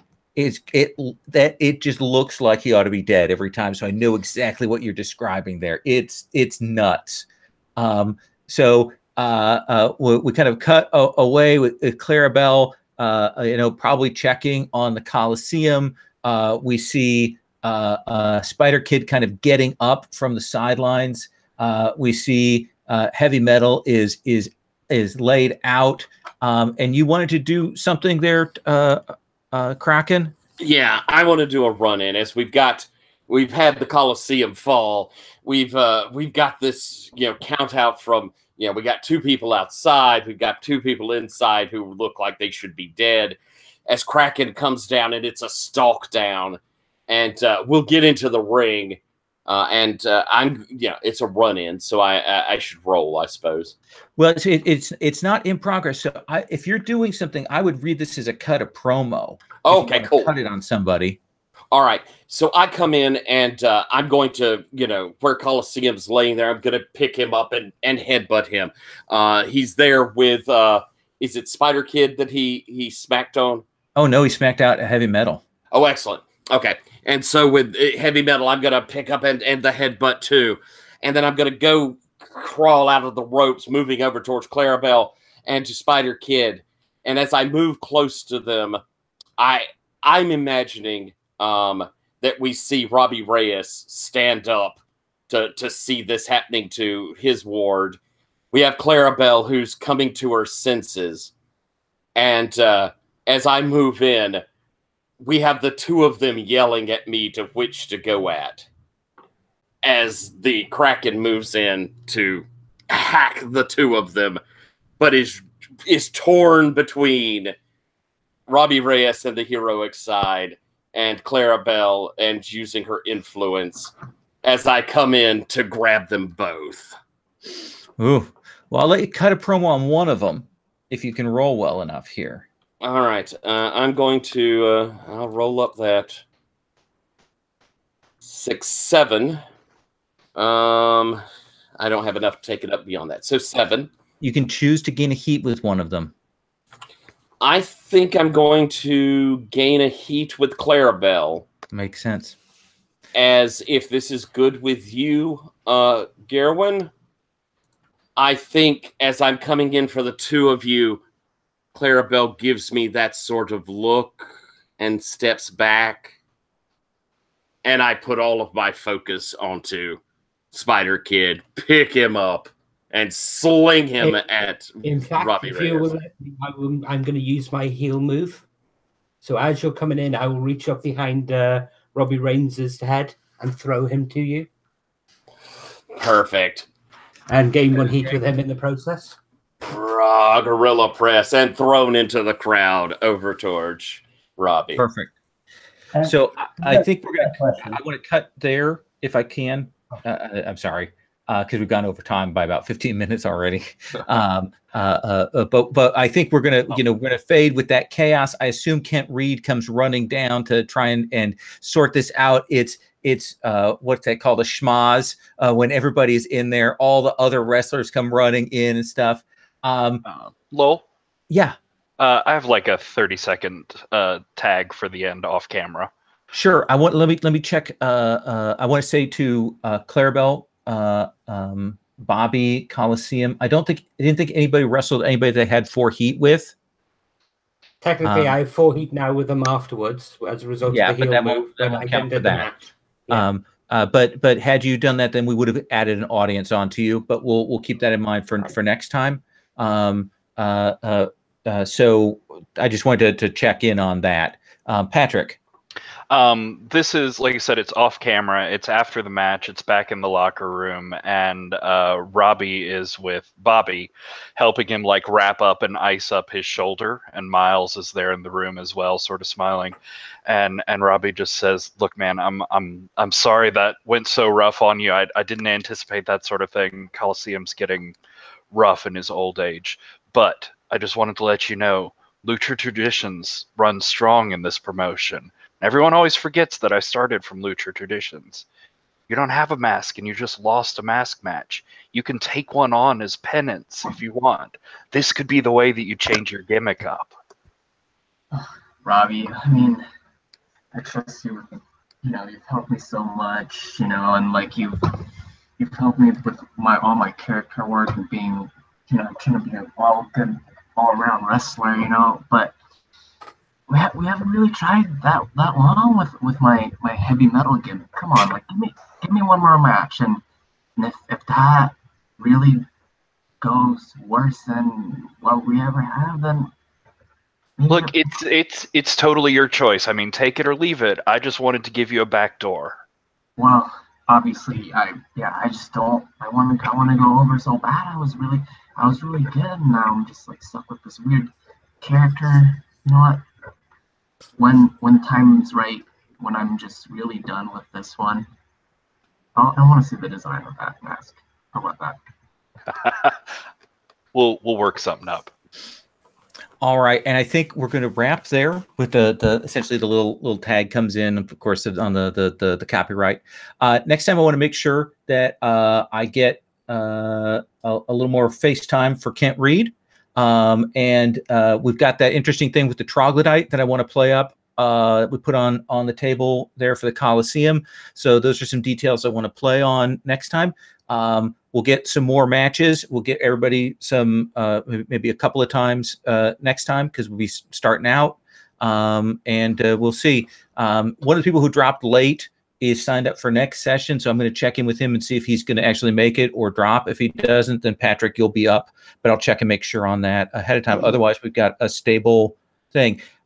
Is that cool with everybody? That's fine. Are people okay building towards a pay-per-view in a few weeks' time? The thing that I mentioned at the start, actually working into the Yeah, we story. usually save that for the end of campaign thing, but we can certainly do an interim one. Okay. The online one. Yes.